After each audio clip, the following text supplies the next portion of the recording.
ഞാൻ എപ്പോഴും പറയും നമ്മളായിരിക്കണം വോയിസ് ഓഫ് ക്രിക്കറ്റ്. വരുന്നു പോകുന്നു, എനിക്ക് റണ്ണടിക്കണം. ഈ സാധനം വരുമ്പോ നമ്മള് ലൈഫിൽ രവിചന്ദ്രൻ അശ്വിനെ ബെഞ്ചിലിരുത്തി ചേട്ടൻ ഇറങ്ങി കളിച്ചിട്ടുണ്ടെന്നുള്ള ഒരു കഥ ഞാൻ കേട്ടിട്ടുണ്ട്. ശ്രീശാന്ത് ഇടയ്ക്ക് ഏതൊരു കമന്ററിയിൽ എന്തോ പറഞ്ഞ ആക്ച്വലി അതൊരു ബിസിനസ് ഡിസിഷൻ ആയിരുന്നോ അതോ ഒരു ഇമോഷണൽ ഡിസിഷൻ ആയിരുന്നു? ഡിപ്പെൻഡന്റ് ആവല്ലേ, ഇൻഡിപെൻഡന്റ് ആയിരിക്കും. നമ്മൾ എക്സ്പീരിയൻസ്ഡ് ആയിട്ടുള്ള ആൾക്കാരുമായിട്ട് നമ്മൾ ഇന്ററാക്ട് ചെയ്യുമ്പോൾ നമുക്ക് കിട്ടുന്ന അറിവുകൾ വലുതായിരിക്കും. ബോളിങ്ങിന്റെ ഒരു മികവ് തന്നെയാണ്. ഇതില് ചേട്ടന്റെ ഒരു കോൺട്രിബ്യൂഷൻ എത്രത്തോളം ഉണ്ടായിരുന്നു? ഇത് നല്ല പ്രഷറുള്ള ഒരു പരിപാടിയാണ്. എറണാകുളം ഉണ്ട്, തൃശ്ശൂരുണ്ട്, പിന്നെ ട്രിവാൻഡ്രം. ഒറ്റയ്ക്കാവുമ്പോ കിട്ടുന്ന ഒരു ധൈര്യമില്ലേ, അത് ഭയങ്കരമാണ്. ഈ സ്ഥലം മാറുന്നതേ ഉള്ളൂ. ക്രിക്കറ്റാണ്. രണ്ടുപേരും ഒരേ സ്ക്വാഡിലുണ്ടായിരുന്നു. ട്രോഫി കളിക്കുമ്പോൾ ഞാനും അശ്വിനും പ്രഗ്യാനോജ ഇന്ത്യക്ക് വേണ്ടി കളിച്ചു. നമ്മൾ 3 പേരാണ് സ്പിന്നേഴ്സ്. എന്തുകൊണ്ടാണ് അണ്ടർ 14 എന്ന് പറയുന്നത് ഇത്ര ക്രൂഷ്യൽ ആയിട്ട് ചേട്ടൻ കാണുന്നത്? ആ സമയത്ത് ഞാൻ ബോൾ ചെയ്യുമ്പോൾ ചെറിയ മടക്ക് വരുന്നുണ്ട്, ചക്കിങ് വരുന്നുണ്ട്. കാരണം എനിക്ക് അങ്ങനെ ബോൾ പിടിക്കാൻ പറ്റില്ല. വരുന്നു പോകുന്നു, കളിക്കുന്നു, അവനവന്റെ സെലക്ഷന് വേണ്ടി കളിക്കുന്നു, എനിക്ക് റണ്ണടിക്കണം. ഈ സാധനം വരുമ്പോൾ നമ്മൾ ലൈഫിൽ ഒറ്റപ്പെട്ടു. ഈ അക്കാഡമി വരുന്ന ആൾക്കാരെ ആ അക്കാഡമിയിൽ ഇഷ്ടമല്ല, ആ അക്കാഡമിയിൽ വരുന്ന ഇത് പിള്ളേരിൽ ഇഞ്ചക്ട് ചെയ്യാണ് കൊച്ചിലെ തൊട്ടേ. പ്രോസസ്സിൽ മാത്രം ട്രസ്റ്റ് ചെയ്യുക. റിസൾട്ട് ഇന്നല്ലെങ്കിൽ നാളെ സംഭവിക്കും.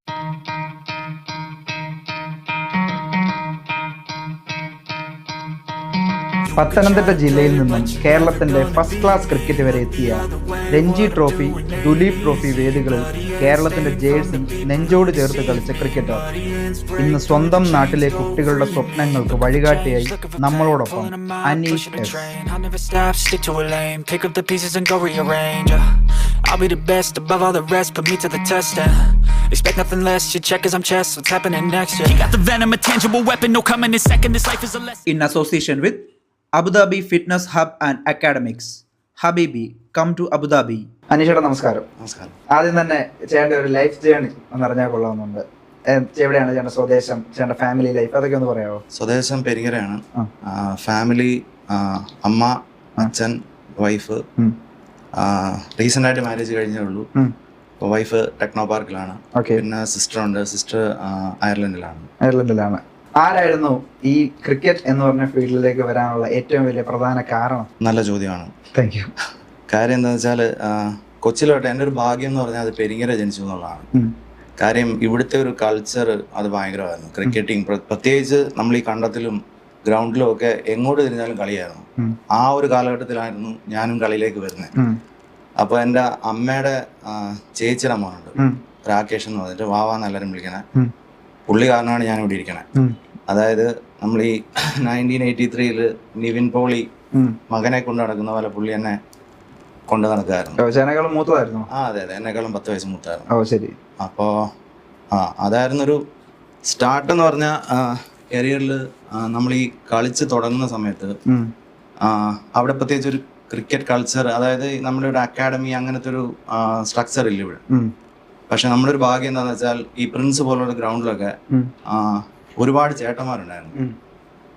അവരെ കണ്ടു പഠിക്കാനും അവരൊക്കെ അത്ര നോളജ് ഉള്ള ആൾക്കാരായിരുന്നു. കാര്യം ഒരു ബാക്ക്ഗ്രൗണ്ടും ഇല്ല ക്രിക്കറ്റിന്റെ. പക്ഷെ അവര് തന്നെത്താനെ പലതും ശ്രമിച്ചും അറിയാനും അങ്ങനെ അവരിൽ കണ്ടു പഠിക്കാനായിട്ട് ഒരുപാട് പറ്റിയിട്ടുണ്ട്.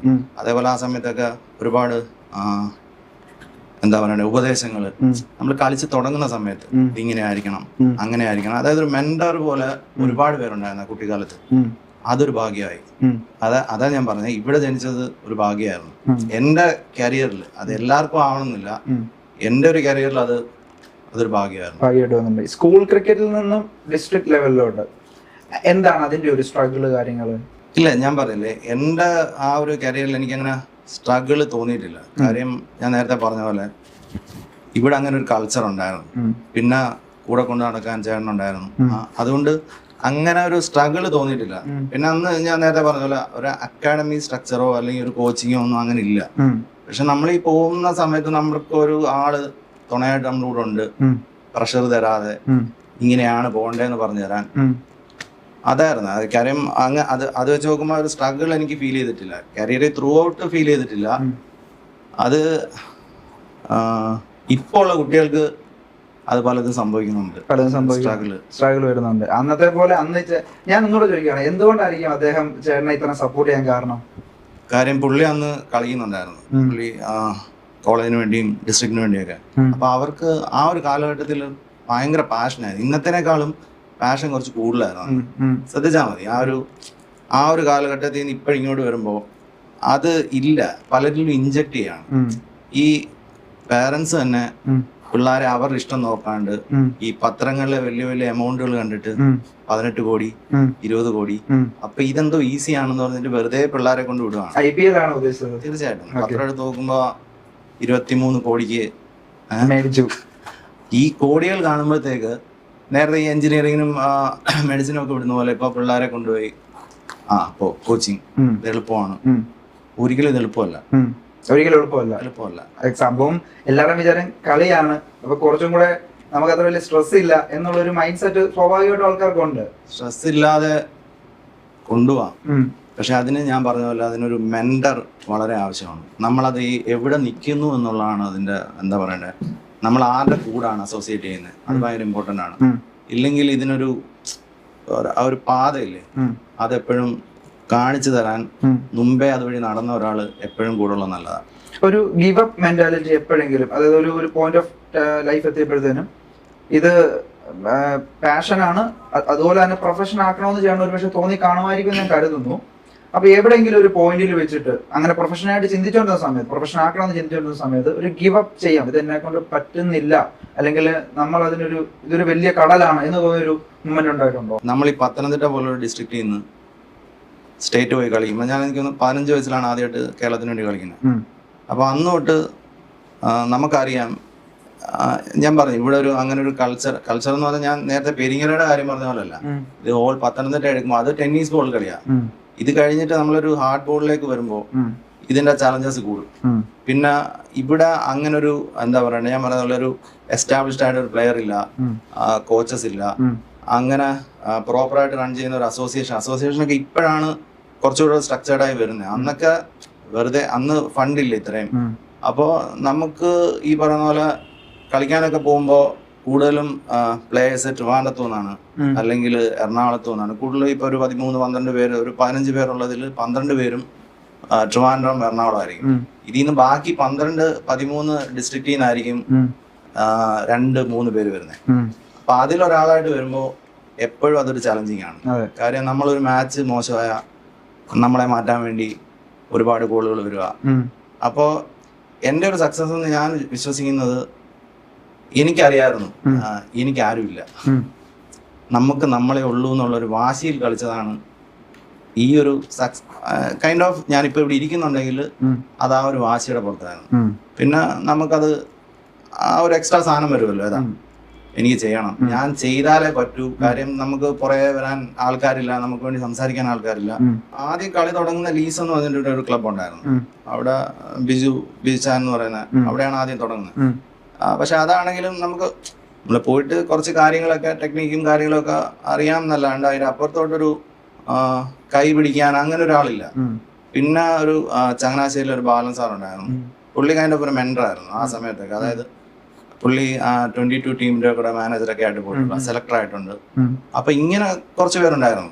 പക്ഷെ ഇത് കഴിഞ്ഞിട്ട് നമ്മള് സ്റ്റേറ്റ് ഒക്കെ കളിക്കാൻ തുടങ്ങിയ പിന്നെ അങ്ങനെ കാര്യമായിട്ട് ആരും ഉണ്ടായിട്ടില്ല. പിന്നെ എപ്പോഴും കോളിൽ നിൽക്കുന്ന ചേട്ടനാണ്, കളി കഴിഞ്ഞാൽ റിപ്പോർട്ട് ചെയ്യേണ്ടത്. അപ്പൊ ഞാൻ ചോദിച്ചോട്ടെ, ഇങ്ങനെ സെലക്ഷൻ ഒക്കെ വരും, അതിന്റെ ബാക്കിയുള്ള കാര്യങ്ങളൊക്കെ എങ്ങനെ അറിഞ്ഞുകൊണ്ടിരുന്നത്? അപ്പൊ നമുക്കൊരു മെന്ററോ കോച്ചോ ഒന്നും ഇല്ലെന്ന് പറഞ്ഞോണ്ട് ചോദിച്ചാണ്. അപ്പൊ അതിന്റെ ബാക്കി വിവരങ്ങളോ അല്ലെങ്കിൽ ഇങ്ങനത്തെ ഒരു സെലക്ഷൻ ഉണ്ടോ എന്നൊക്കെ അറിയുന്നതും അല്ല. അത് പ്രോപ്പർ ആയിട്ടെന്ന് പറഞ്ഞാൽ ഇതിപ്പോ ഡിസ്ട്രിക്ട് തുടക്കം എന്ന് പറഞ്ഞാൽ ഡിസ്ട്രിക്ട് മാച്ച് ആണ്. ഇത് കഴിഞ്ഞ് പിന്നെ അതൊരു ഒഴുക്കാണ്. അത് കഴിഞ്ഞ് സോൺ മാച്ച് വരും, സോൺ പോയി പെർഫോം ചെയ്യണം. പിന്നെ സ്റ്റേറ്റ് ക്യാമ്പ് വരും, സ്റ്റേറ്റ് ക്യാമ്പിൽ പെർഫോം ചെയ്യണം. സ്റ്റേറ്റ് മാച്ച് വരും. ഇതൊക്കെ തീർച്ചയായിട്ടും. അല്ല, ഈ ഡിസ്ട്രിക്ട് എന്നൊക്കെ പറയുമ്പോൾ അതൊരു ചെറിയ പ്രായം വരെ അല്ലേ ഉള്ളത്. ഇപ്പം എൻ്റെ ഒരു അണ്ടർ 19 ഒക്കെ ആയപ്പോൾ തന്നെ ചേട്ടൻ പുറത്തു പോയി.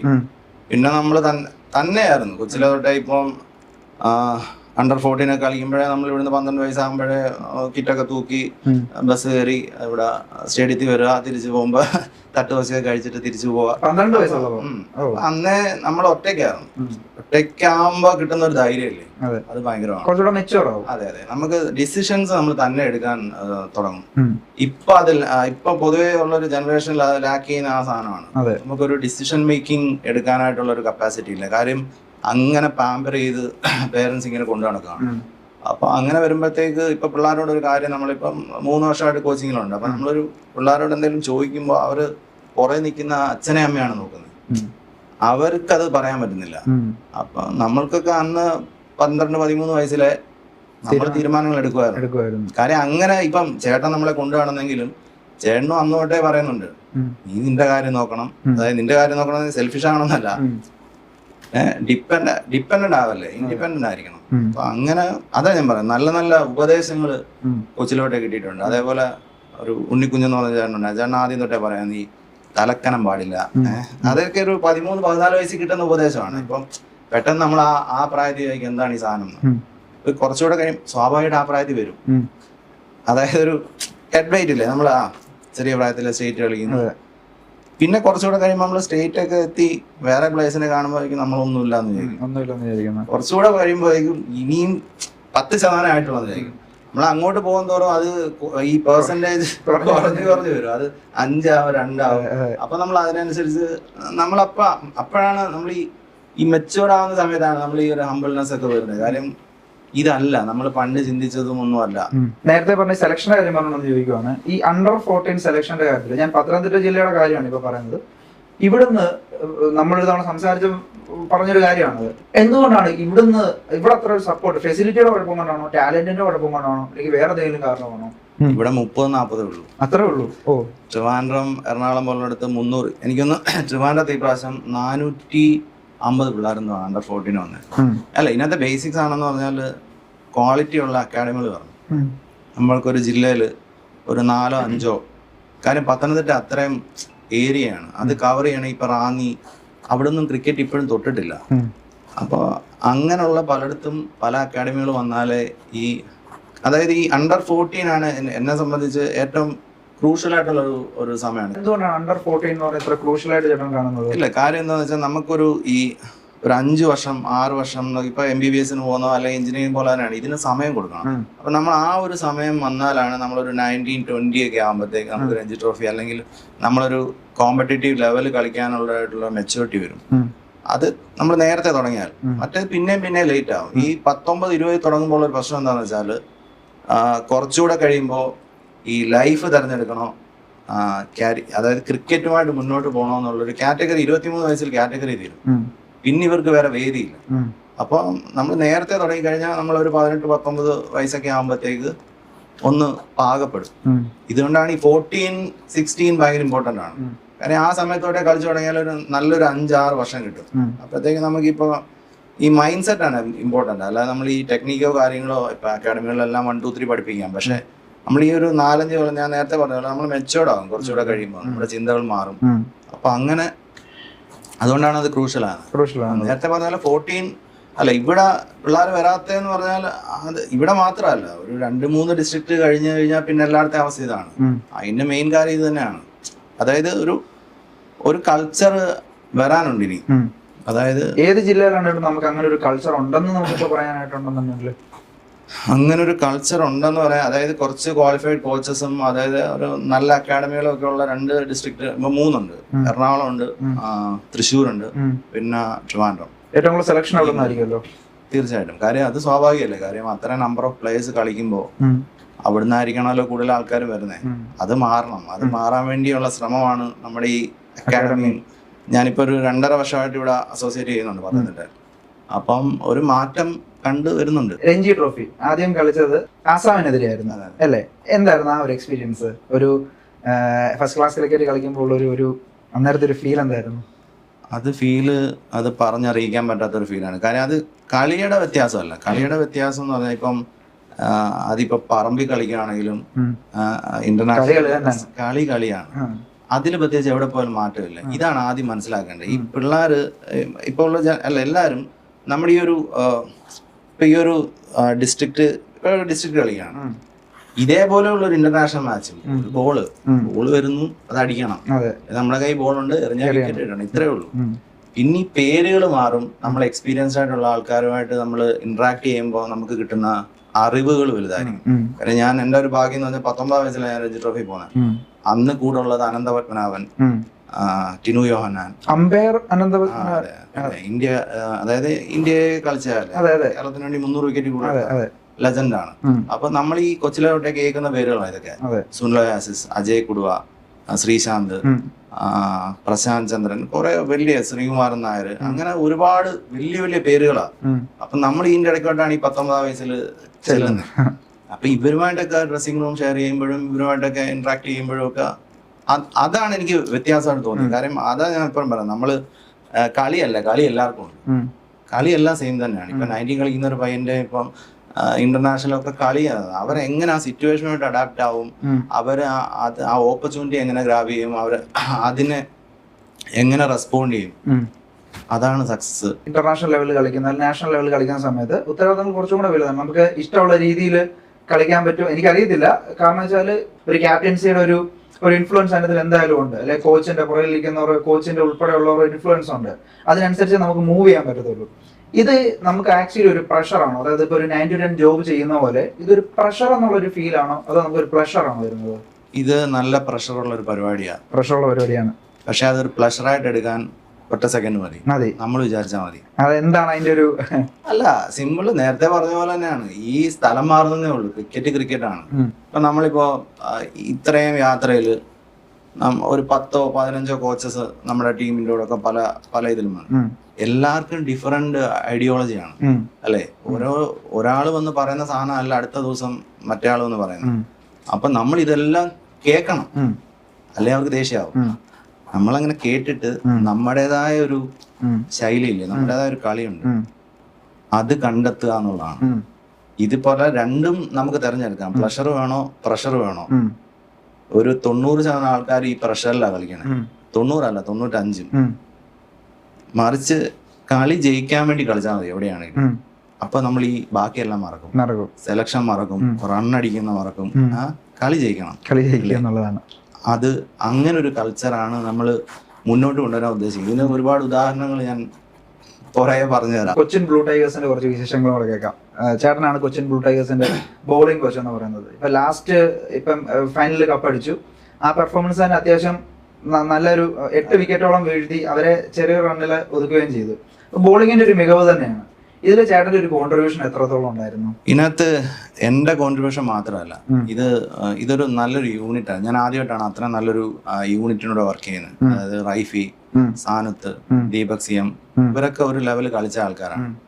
അപ്പോൾ ഇതിനൊക്കെ മുമ്പേ നമ്മളൊരു 2-3 വർഷം മുമ്പേ, ഇത് കൊച്ചിലെ തൊട്ടേ ഞങ്ങൾ അത്ര കണക്ട് ആയിട്ടുള്ള ആൾക്കാരാണ്. ദീപക്കേട്ട മാത്രമേ ഉള്ളൂ ലേറ്റ് ആയിട്ട് ഇതിനകത്തോട്ട് വന്നത്. അപ്പൊ സാനുത്തൊക്കെ ഒരിക്കലും എന്റെ കോമ്പറ്റീറ്റർ ആയിരുന്നു. അപ്പം ഞാൻ പെർഫോം ചെയ്തില്ലെങ്കിലേ പുള്ളിക്ക് ചാൻസ് ഉള്ളായിരുന്നു. അങ്ങനെ ഒരു സമയത്ത് കോമ്പീറ്റ് ചെയ്ത ആൾക്കാരൊക്കെ ഒരു തലം കഴിഞ്ഞപ്പോൾ, അതായത് ഒരു സമയം കഴിഞ്ഞപ്പോഴത്തേക്ക് ഇവരൊക്കെ കുറച്ച് സ്പിരിച്വലി ഇവോൾവ് ആകാൻ തുടങ്ങി. അതായത് ഈ ചിന്തകൾ കുറച്ച് മാറി തുടങ്ങി. അതായത് ഇവർ നിന്ന ഒരു സിസ്റ്റത്തിൽ നിന്നും ഇവർ മാറി ചിന്തിക്കാൻ തുടങ്ങി. കംപ്ലീറ്റ് ക്രിക്കറ്റിനെ ഇഷ്ടപ്പെടുന്ന അത്ര കാര്യം കുഞ്ഞുനാളില്, അതായത് അവർ കളിച്ചുകൊണ്ടിരുന്നപ്പോൾ അവർക്ക് പറ്റിയ മിസ്റ്റേക്കുകളൊക്കെ അവർ തിരിച്ചറിയാൻ തുടങ്ങി. അത് അടുത്ത ജനറേഷനിലേക്ക് അത് പോസിറ്റീവായിട്ട് പറഞ്ഞു കൊടുക്കാനും ഒക്കെ ഉള്ളൊരു എഫേർട്ട് അവർക്ക് രണ്ടുപേർക്കും തോന്നി തുടങ്ങി. ഇതേ സമയത്താണ് ഞാനും ഇവിടെ ഇതൊക്കെ തന്നെ ആലോചിക്കുന്നത്. ഇതാണ് ഈ ചില കാര്യങ്ങള് നമ്മള് അലൈൻഡ് ആവാന്ന് പറയും. നമ്മൾ പ്രകൃതിയിലോട്ട് എന്ത് ചിന്ത കൊടുക്കുന്നോ അത് നമുക്ക് തിരിച്ചു വരുമെന്ന് പറഞ്ഞാല് അങ്ങനെ സംഭവിച്ചൊരു യൂണിറ്റ് ആയത്. അപ്പോ അതിൽ നിന്നുള്ള മാജിക് ഏതല്ല. ഇതിപ്പോ ആ ടീം വെച്ചിട്ട് ഒരുപാട് പരിഹാസം ഉണ്ടായിരുന്നു. നമ്മളെ സഞ്ജുവിനെ മാത്രം വേണ്ടി ടീം എടുത്താണോ, ബാക്കി അപ്പൊ കുറച്ച് പൈസ ബാക്കിയുള്ളൂ, അതിൽ ബാക്കി എല്ലാവരെയും കൂടെ ഒക്കെ നമുക്ക് എടുക്കണം. പക്ഷെ നമുക്കൊരു 2-3 മാസമായിട്ട് നമ്മളെല്ലാം കൂടി ഇരുന്നിട്ട് നമുക്ക് വേണ്ട പ്ലേയേഴ്സിനെ മാത്രമാണ് നമുക്ക് കിട്ടിയത്. കാര്യം നമുക്ക് വേണമെന്ന ഇവരെ ആയിരുന്നു, പക്ഷെ വേറെ ആൾക്ക് അവരെ വേണ്ട. അതാ ഞാൻ പറഞ്ഞത്, നമ്മൾക്ക് അങ്ങനൊരു നമ്മുടെ വിഷൻ കറക്റ്റ് ആയിരുന്നു. അതായത് നമ്മുടെ ഐഡിയാസ് എല്ലാം ഓക്കെ ആയിരുന്നു. കാര്യം നമുക്ക് വേണ്ടുന്ന പ്ലേയേഴ്സിനൊക്കെ നമുക്ക് കിട്ടി. മറ്റുള്ളവർ വലിയ പേരിന്റെ ഒക്കെ പറയാൻ പോയി. പേരില്ലല്ല, ഞാൻ നേരത്തെ പറഞ്ഞ പോലെ കളി എല്ലാവർക്കും ഉണ്ട്. അവരെ വിശ്വസിപ്പിക്കാന്നുള്ളതാണ്. അത് നമ്മൾ ഒന്നിച്ച് നിന്ന് 15 പേരെ വിശ്വസിപ്പിച്ചു. അവർ നേരത്തെ ആ പ്രഷർ മാറ്റിയിട്ട് അവർ പ്ലഷറിൽ കളിക്കാൻ തുടങ്ങി. അതിന്റെ റിസൾട്ട് ആയിരുന്നു. ഒരു കഥ ഞാൻ കേട്ടിട്ടുണ്ട്, അതുകൂടെ ഒന്ന് ചോദിക്കുവാണ്. രവിചന്ദ്രൻ അശ്വിനെ ബെഞ്ചിലിരുത്തി ചേട്ടൻ ഇറങ്ങി കളിച്ചിട്ടുണ്ടെന്നുള്ളൊരു കഥ ഞാൻ കേട്ടിട്ടുണ്ട്. ആ ഒരു എക്സ്പീരിയൻസ് ഒന്ന് പറയാമോ? എക്സാജറേഷൻ ആണ് അത്. ചില കഥകൾ മസാല ഇട്ട് പല ആൾക്കാരും പറയുന്നത്, ഞാൻ പറഞ്ഞതല്ല. അത് ശ്രീശാന്ത് ഇടയ്ക്ക് ഏതൊരു കമന്ററിയിൽ എന്തോ പറഞ്ഞ, ഞങ്ങൾ ഒന്നിച്ച് കളിച്ചാണ്, പക്ഷെ അങ്ങനെ ഒരു സംഭവം നടന്നിട്ടില്ല. രണ്ടുപേരും ഒരേ സ്ക്വാഡിലുണ്ടായിരുന്നു. ദിലീപ് ട്രോഫി കളിക്കുമ്പോൾ ഞാനും അശ്വിനും പ്രഗ്യാൻ ഓജ ഇന്ത്യക്ക് വേണ്ടി കളിച്ചു. നമ്മൾ 3 പേരാണ് സ്പിന്നേഴ്സ്. അപ്പം അതായിരുന്നു സംഭവം. പിന്നെ ആ സമയത്തൊക്കെ അദ്ദേഹം ബാറ്ററായിരുന്നു മെയിനായിട്ട്. അണ്ടർ-19 ഒക്കെ ഇന്ത്യ ഓപ്പണിംഗ് ബാറ്റർ എന്തായിരുന്നു. അപ്പം അതാ സംഭവം. പിന്നെ ലേറ്ററാ പുള്ളിയൊക്കെ എറിഞ്ഞ് ഈ തെളിഞ്ഞു വന്നത്. ആദ്യമൊക്കെ പുള്ളി ഒരു പാർട്ട് ടൈം ബോളറായിരുന്നു. പിന്നെ നമ്മളൊക്കെ ആ ദിലീപ് ട്രോഫി കളിക്കുന്ന സമയത്താണ് പുള്ളി കാര്യമായിട്ട് ബോളിങ്ങിലേക്കൊക്കെ വരുന്നത്. അപ്പൊ അതാണ് അതിന്റെ പിന്നിലെ കഥ. ഈ ശ്രീശാന്ത് അതുപോലെ ഇവരോടൊക്കെ ഒരു അസോസിയേഷൻ എങ്ങനെയാണ്, പരിചയം എങ്ങനെയാണ്? പരിചയം രഞ്ജി ട്രോഫി കളിക്കുമ്പോ, രഞ്ജി ട്രോഫി അല്ല 22 സ്റ്റേറ്റ് കളിക്കുമ്പോ നല്ല പരിചയമാണോ? നമ്മള് ആ സമയത്ത് പിന്നെല്ലാം വിട്ടുപോയി. പേര് കമന്ററിയിൽ പറഞ്ഞു എന്ന് പറഞ്ഞോണ്ട് ഞാൻ ചോദിച്ചതാണ്. അത് ശ്രീ അങ്ങനെയാ. ശ്രീ പഴയ കാര്യങ്ങളൊന്നും മറക്കില്ല. പിന്നെ പുള്ളി എല്ലാരെയും എത്രയും സപ്പോർട്ട് ചെയ്യുക അത്രയും സപ്പോർട്ട് ചെയ്യുന്ന ഒരാളാണ്. ഒരിക്കൽ ഞാൻ ചെറിയൊരു കഥ പറയാം. അതായത് ഒരു ഇൻസിഡന്റ്, എനിക്ക് വിരല് ചെറിയൊരു ഇഞ്ചുറി ഒക്കെ ആയിട്ട് സർജറി ഒക്കെ കഴിഞ്ഞപ്പോൾ ആ സമയത്ത് ഞാൻ ബോൾ ചെയ്യുമ്പോൾ ചെറിയ മടക്ക് വരുന്നുണ്ട്, ചക്കിങ് വരുന്നുണ്ട്. കാരണം എനിക്ക് അങ്ങനെ ബോൾ പിടിക്കാൻ പറ്റില്ല. അപ്പൊ എനിക്ക് ഫസ്റ്റ് ക്ലാസ് കളിക്കാൻ പറ്റില്ല. അതായത് ബാൻ ലിസ്റ്റ് വന്നു. അപ്പൊ അതിന് നമ്മൾ അസോസിയേഷൻ വേണം, നമ്മൾ അത് ക്ലിയർ ചെയ്യാനും ഒക്കെ വിടാൻ. അതപ്പോൾ എന്തൊക്കെയോ സംഭവം കൊണ്ട് കുറച്ച് ലാഗായി. അപ്പൊ ശ്രീ തന്നെ ടിക്കറ്റും ഒക്കെ എടുത്ത് തന്നെ NCA കൊണ്ടുപോയി. ശ്രീ അന്ന് ബാംഗ്ലൂരായിരുന്നു. ശ്രീശാന്തിന്റെ വീട്ടിൽ തന്നെ നിന്ന് എന്നെ അവിടെ കൊണ്ടുപോയി ബോളിംഗ് ഒക്കെ നോക്കി 3-4 ദിവസം. ജീവോ ശരി. അപ്പൊ അങ്ങനൊക്കെ ഒരു എഫേർട്ട് എടുക്കുന്ന ആളാണ്. അതുപോലെ തന്നെ സഞ്ജു ആയത്, അല്ലെങ്കിൽ അവിടെ ഒരു കള്ളത്തരത്തിന്റെ പേരിലാണ് അവിടെ പോയി 6 ബോളിൽ 6 6 അടിച്ചെന്നൊക്കെ ദ്രാവിഡിനോടൊക്കെ പറയുന്നില്ലേ. അപ്പൊ അങ്ങനെയൊക്കെ പുള്ളി, അങ്ങനെയാണ് സഞ്ജുവിനെ ഫസ്റ്റ് ട്രയൽസിന് കൊണ്ടുവന്നത് രാജസ്ഥാനിൽ. അതേപോലെ ഒരുപാട് പേരെ കൈ കൊടുത്തിട്ടുണ്ട്. അതൊക്കെ നമ്മൾ ഇതൊക്കെ കണ്ടുവരുമ്പോഴത്തേക്ക് നമ്മളും അറിയാണ്ട് ആ ഒരു സോണിലായി പോകും. നമ്മള് ഈ പറയുന്ന പോലെ നമ്മളൊരു കരിയറിൽ നമ്മൾ ഒരാൾക്കൊരു കൈ കൊടുത്താൽ നമ്മളൊരു മോശം സമയത്ത് നമുക്ക് കൈ തരാനായിട്ടൊരു 10 പേരെങ്കിലും കുറഞ്ഞതാണ്. തീർച്ചയായും. ഞാൻ ഇതൊക്കെയാണ് നമ്മൾ ഇതിലേക്കൊക്കെ വരുമ്പോൾ ഞാൻ ഈ എക്സ്പീരിയൻസ് ഒക്കെയാണ് പിള്ളേരോട് ഷെയർ ചെയ്യുന്നത്. കാര്യം ഇപ്പൊ ഒന്നും അങ്ങനെ ഒരു സാധനം കാണുന്നില്ല. കാര്യം ഒറ്റയ്ക്ക് വരുന്നു, അവരവരുടെ സെലക്ഷന് വേണ്ടി കളിക്കുന്നു, ആരുമായിട്ട് ഒരു സൗഹൃദമില്ല, വരുന്നു പോകുന്നു, പേരൻസ് കൊണ്ടുപോകുന്നു. ആരുമായിട്ടും ഇപ്പം എപ്പോഴും ഞാനിപ്പോ പിള്ളേരോട് പറയുന്ന ഒരു കാര്യമാണ്. അതായത് നമ്മള് വേറൊരാളുടെ സക്സസ് നമ്മൾ എൻജോയ് ചെയ്യണം. നമ്മുടെ കൂടെ ഉള്ള ഒരാൾ നമ്മളെക്കാളും നന്നായിട്ട് ചെയ്യണം എന്ന് ആഗ്രഹിക്കുമ്പോൾ നമ്മൾ ഒരാൾക്ക് വേണ്ടിയായിരിക്കും ചിലപ്പോൾ ആഗ്രഹിക്കുന്നത്, നമ്മുടെ തൊട്ടടുത്തുള്ള നമുക്ക് വേണ്ടി. അതേപോലെ ഞാൻ നേരത്തെ പറഞ്ഞ പോലെ ഒരു 50 പേര് നമുക്ക് വേണ്ടി ആഗ്രഹിക്കും. ഇതാണ് എനർജി. ഇത് വരുമ്പോൾ നമ്മൾ അറിയാതെ സക്സസിലേക്ക് വരും. അല്ല നമുക്ക് ഒരിക്കലും നേരത്തെ ഞാൻ പറഞ്ഞല്ലോ ഒറ്റയ്ക്ക് ഒന്നും ചെയ്യാൻ പറ്റില്ല. ഇത് ടീം ഗെയിമാണ്. ഒറ്റയ്ക്ക് പോയി കളിക്കുന്ന നമുക്ക് വല്ല ക്യാരംസോ ചെസ്സോ, ഇത് ടീം ഗെയിം ആകുമ്പോൾ എപ്പോഴും ആ ഒരു ഇതിന്റെ കോറ് സ്നേഹമാണ്. അതായത് അത് ഉണ്ടെങ്കിലേ നമുക്ക് എല്ലാം ലൈഫിലുള്ളൂ. അതാണ് എന്റെ പ്രിൻസിപ്പിൾ. ഞാൻ അങ്ങനെ വിശ്വസിക്കുന്നത്. നമ്മുടെ കൂടെ ഉള്ളവരെ നോക്കുക. ശ്രീയുടെ ഒക്കെ ആ ഒരു മെന്റാലിറ്റി കൊണ്ടാണ് ശ്രീയൊക്കെ അത്രയും കേരളം പോലുള്ള സ്ഥലത്തു നിന്ന് വന്ന് അത്രയും കളിക്കുക. 2 വേൾഡ് കപ്പ് എളുപ്പമല്ല. പുള്ളിയെ പറ്റി അത് അടുത്തറിയണം ആൾക്കാരെ. അപ്പം ശ്രീനെ പറ്റി കഴിഞ്ഞ ദിവസം ഞാൻ ഒരു ഇന്റർവ്യൂ ഉണ്ടപ്പോ ശ്രീയുടെ അഹങ്കാരമാണ് എന്തൊക്കെയോ പറയുന്നത്. ഒരിക്കലും ഇല്ല. ശ്രീ അങ്ങനെയാണ്. ശ്രീ പറഞ്ഞ പോലെ 15 വയസ്സ് തൊട്ടേ നമുക്കറിയാം ശ്രീ അന്നും ഇങ്ങനെയാണ്, ഇന്നും അങ്ങനെയാണ്. അത് ഒന്നും മാറിയിട്ടില്ല. അത് നമ്മൾ ഒരാളെ അറിയാണ്ട് നമ്മൾ ഒരിക്കലും ജഡ്ജ് ചെയ്യില്ല. നമുക്ക് അല്ലെങ്കിൽ നമുക്കൊരു 5 ദിവസത്തെ പരിചയം വേണം അല്ലേ? അതെ, തീർച്ചയായും. ശ്രീശാന്തിന്റെ കാര്യം പറഞ്ഞുകൊണ്ട് ഞാൻ ഒരു കാര്യം പറയാണ്. ഇപ്പം സത്യം പറയുന്നതും പ്രിപ്പയർഡ് ആയിട്ടുള്ള കാര്യമല്ല കേട്ടോ. ഞാൻ ഇപ്പൊ എനിക്ക് അതുപോലത്തെ പറ്റിയ ഒരാളാണ് എന്റെ ഓപ്പോസിറ്റ് ഇരിക്കുന്നത്. അതുകൊണ്ടാണ് അത്രയും ഓപ്പൺ ആയിട്ട് ഞാൻ സംസാരിക്കുന്നത്. നമുക്ക് ഏറ്റവും ഇഷ്ടമുള്ള ഒരു മേഖലയാണിത്.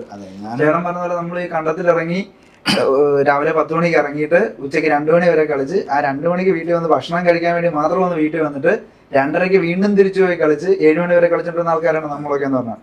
നമ്മളെ സംബന്ധിച്ച് നമുക്ക് ഈ ഏറ്റവും വലിയൊരു വാശി എന്ന് പറയുന്നത്, അല്ലെങ്കിൽ ഏറ്റവും ആൾക്കാരാണെങ്കിലും ലുക്ക് ഫോർവേഡ് ചെയ്യുന്നത് ഇന്ത്യ-പാകിസ്ഥാൻ മാച്ചായിരുന്നു അന്നത്തെ കാലത്ത്. ഏറ്റവും കൂടുതൽ ആൾക്കാർക്ക് ഒരാവേശം എന്ന് പറഞ്ഞാൽ ആ ഒരു ആവേശം നമുക്ക് കൊണ്ടു തന്നത് ശരിക്കും പറഞ്ഞാൽ ഈ ശ്രീശാന്ത് അദ്ദേഹമാണ്. കാരണം അദ്ദേഹത്തിന്റെ എല്ലാ മാച്ചും, അദ്ദേഹം ബോൾ ചെയ്യുന്ന എല്ലാ മാച്ചും നമുക്കൊരു ഇന്ത്യ-പാകിസ്ഥാൻ മാച്ച് കാണുന്ന പോലെ ആ ഒരു വാശി നമുക്കും കിട്ടും. കാരണം അവന്റെ വിക്കറ്റ് വീഴ്ത്തറ, അവന് എറിഞ്ഞിടറ എന്ന് തോന്നുന്ന ആ ഒരു മൊമെന്റില് അദ്ദേഹത്തിന് ഒരു വിക്കറ്റ് കിട്ടുമ്പോൾ നമുക്ക് കിട്ടുന്നൊരു സന്തോഷം, നേരത്തെ പറഞ്ഞ പ്ലഷർ, അത് ഒത്തിരി ആൾക്കാർക്ക് അതൊരു ഊർജം കൊടുത്ത ഒരു പ്ലെയർ തന്നെയാണ് ശരിക്കും പറഞ്ഞാൽ ശ്രീശാന്ത് എന്ന് പറയുന്നത്. ശരിക്കും പറഞ്ഞാൽ അദ്ദേഹത്തിന്റെ ഇപ്പോഴത്തെ റീലുകളും വീഡിയോസും ഒക്കെ കാണുമ്പോൾ ഇപ്പോഴും സത്യം പറഞ്ഞാൽ ആ ഒരു വാശി, ആ ഹെയ്ഡനോടും സൈമൺസിനോടും ഒക്കെ കാണിച്ചിരുന്ന ആ ഒരു വാശി കാണുമ്പോൾ നമുക്ക് ഓട്ടോമാറ്റിക്കലി നമ്മുടെ ഉള്ളിൽ ആ ഒരു ചോരത്തളം ഇപ്പോഴും വരും. അത് ശരിക്കും പറഞ്ഞാൽ നമുക്ക് വലിയൊരു സന്തോഷമായിരുന്നു, വലിയൊരു അഭിമാനമായിരുന്നു. ഒരു സമയത്ത് ആ വേൾഡ് കപ്പിന്റെ ക്യാച്ച് ശ്രീശാന്ത് പിടിച്ചു എന്ന് പറഞ്ഞപ്പോൾ ആക്ച്വലി നമുക്ക് പ്രാർത്ഥന എന്റെ കയ്യിൽ നിന്ന് പോയാൽ തീർന്നു. പക്ഷെ എന്നാലും അത് പിടിച്ചത് ശ്രീശാന്ത്. ആ വേൾഡ് കപ്പ് നമുക്ക് കിട്ടാൻ ശരിക്കുമുള്ള കാരണം അദ്ദേഹമാണ് എന്ന് ഒന്ന് ഓർക്കുമ്പോൾ ശരിക്കും പറഞ്ഞൊരു അഭിമാനമുണ്ട്. അത് ഈ ഒരു നിമിഷം ഈ ഒരു സമയത്ത് പറയാൻ ഞാൻ ആഗ്രഹിക്കുന്നു. നമുക്ക് ക്രിക്കറ്റ് അക്കാഡമിയിലെ കുറച്ച് വിശേഷങ്ങൾ കേൾക്കാം. സെന്റർ ഓഫ് എക്സലൻസ് ആക്ച്വലി അതൊരു ബിസിനസ് ഡിസിഷൻ ആയിരുന്നോ അതോ ഒരു ഇമോഷണൽ ഡിസിഷൻ ആയിരുന്നോ? എങ്ങനെയായിരുന്നു അതിലോട്ട് എത്തിപ്പറ്റിയത്? അത് ഞാൻ നേരത്തെ പറഞ്ഞ പോലെ ഈ പെരിങ്ങരയുടെ ഒരു കൾച്ചറിനെ പറ്റി പറഞ്ഞില്ലേ, ഇത്രയും ടാലന്റ് ഉള്ള നമ്മൾ ഇത്രയും ട്രാവലൊക്കെ ചെയ്തപ്പോൾ ഇത്രയും ടാലന്റ് ഉള്ള ഒരു ഗ്രൂപ്പ് ഓഫ് ആൾക്കാരെ ഞാൻ വേറെ എവിടെയും കണ്ടിട്ടില്ല.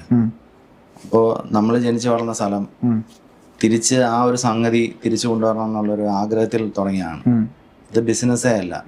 നമ്മൾ ഒരിക്കലും പൈസയുടെ പുറകെ അന്നും ആഗ്രഹിച്ചിട്ടില്ല, ഇന്നും ആഗ്രഹിക്കുന്നില്ല. നേരത്തെ പറഞ്ഞ പോലെ ഇവിടെ ഒരു കൾച്ചർ മാറണം.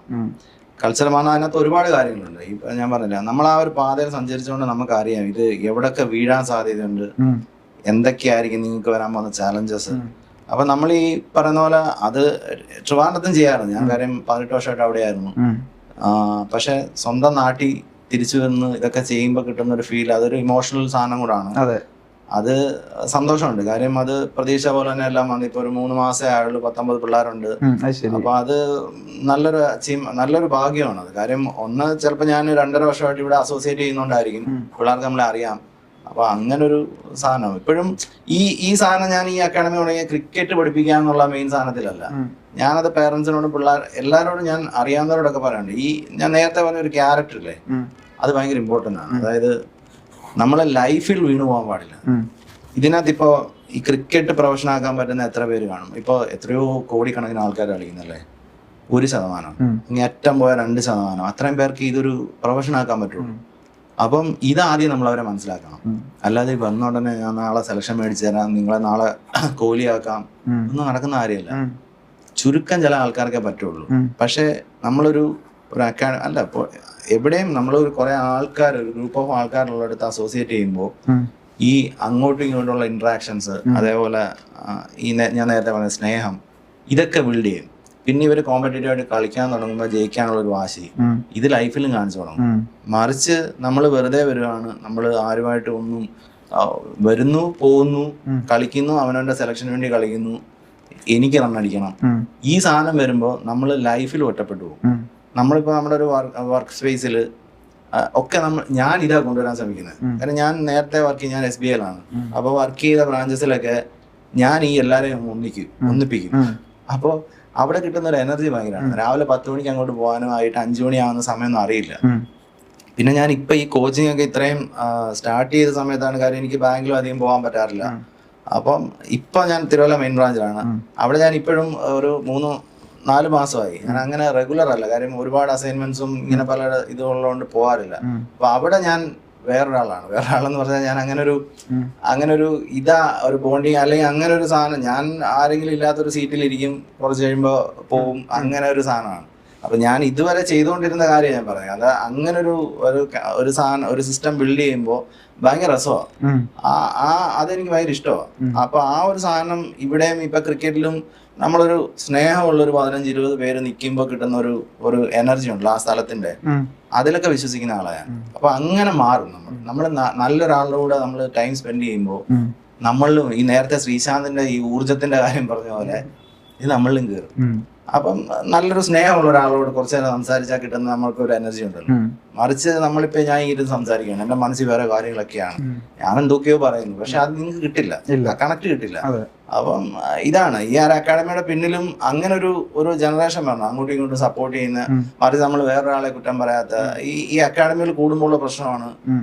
ഈ അക്കാഡമി വരുന്ന ആൾക്കാരെ ആ അക്കാഡമിയിൽ ഇഷ്ടമല്ല, ആ അക്കാഡമി വരുന്ന ഇത് പിള്ളേരിൽ ഇൻജക്ട് ചെയ്യാണ് കൊച്ചിലെ തൊട്ടേ. അത് നമ്മുടെ ഒരു കൾച്ചറിന്റെ പ്രശ്നമാണ്. കാര്യം ഇത് ബിസിനസ് വരുമ്പോഴാണ് ഇതിനകത്ത് പ്രശ്നം. കാര്യം നമ്മുടെ അക്കാഡമിയിൽ പിള്ളേർ കുറയും, ആ അക്കാഡമി പിള്ളേർ കൂടും. അപ്പൊ ഇതൊക്കെ പിള്ളേരെക്കാൾ കൂടുതൽ ഇതിൽ നമ്മൾ പേരൻസിനെയാണ് നമ്മൾ എഡ്യൂക്കേറ്റ് ചെയ്യേണ്ടത്. കാര്യം ആവശ്യമില്ലാതെ പിള്ളേർക്ക് പ്രഷർ കൊടുക്കുക. ഇതിന്റെ ഒരു ഇൻസിഡന്റ് വെറുതെ പറയാം. അതായത് ഒരു 19 മാച്ച് ഡിസ്ട്രിക്ട് ടീമിന്റെ കൂടെ പോവാൻ ഞാൻ കോച്ചായിട്ട്. അപ്പൊ നമ്മള് ഇങ്ങനെ കളിക്കുന്നു. അപ്പൊ ഞാൻ നോക്കിയപ്പോ അപ്പുറത്തെ ഒരു ടീമിന്റെ ഒരാൾ ബോൾ ചെയ്തിട്ട് വിക്കറ്റ് എടുത്തിട്ട് അയാൾ മാത്രം ഓടുന്നു, ഭയങ്കര സെലിബ്രേഷൻ. വേറെ എല്ലാരും മരിച്ച വീട്ടിലൊക്കെ നിൽക്കുന്ന പോലെ നിൽക്കുന്നു. അപ്പൊ ഞാൻ ഇതെന്താ സംഭവം? ഇങ്ങനല്ലല്ലോ ക്രിക്കറ്റ് കളിക്കണ്ടേ. അതായത് അയാൾക്ക് വിക്കറ്റ് കിട്ടിയാൽ ബാക്കി 10 പേരല്ല ഡഗ് ഔട്ട് ഇരിക്കുന്നവർക്കും ആ എനർജി കിട്ടണം, ആ ഒരു ഇത് പറഞ്ഞു. അപ്പൊ ഞാൻ മറ്റേ ടീമിന്റെ കോച്ച് എന്റെ ഫ്രണ്ടാണ്. അപ്പൊ ഞാൻ ഇതെന്താ സംഭവം, ഇങ്ങനല്ലല്ലോ കളിക്കണ്ടേ. അപ്പൊ അത് പറയാനുള്ള സ്വാതന്ത്ര്യം ഉള്ളതുകൊണ്ട് അല്ലെങ്കിൽ നമ്മൾ ഇതൊന്നും പറയില്ല.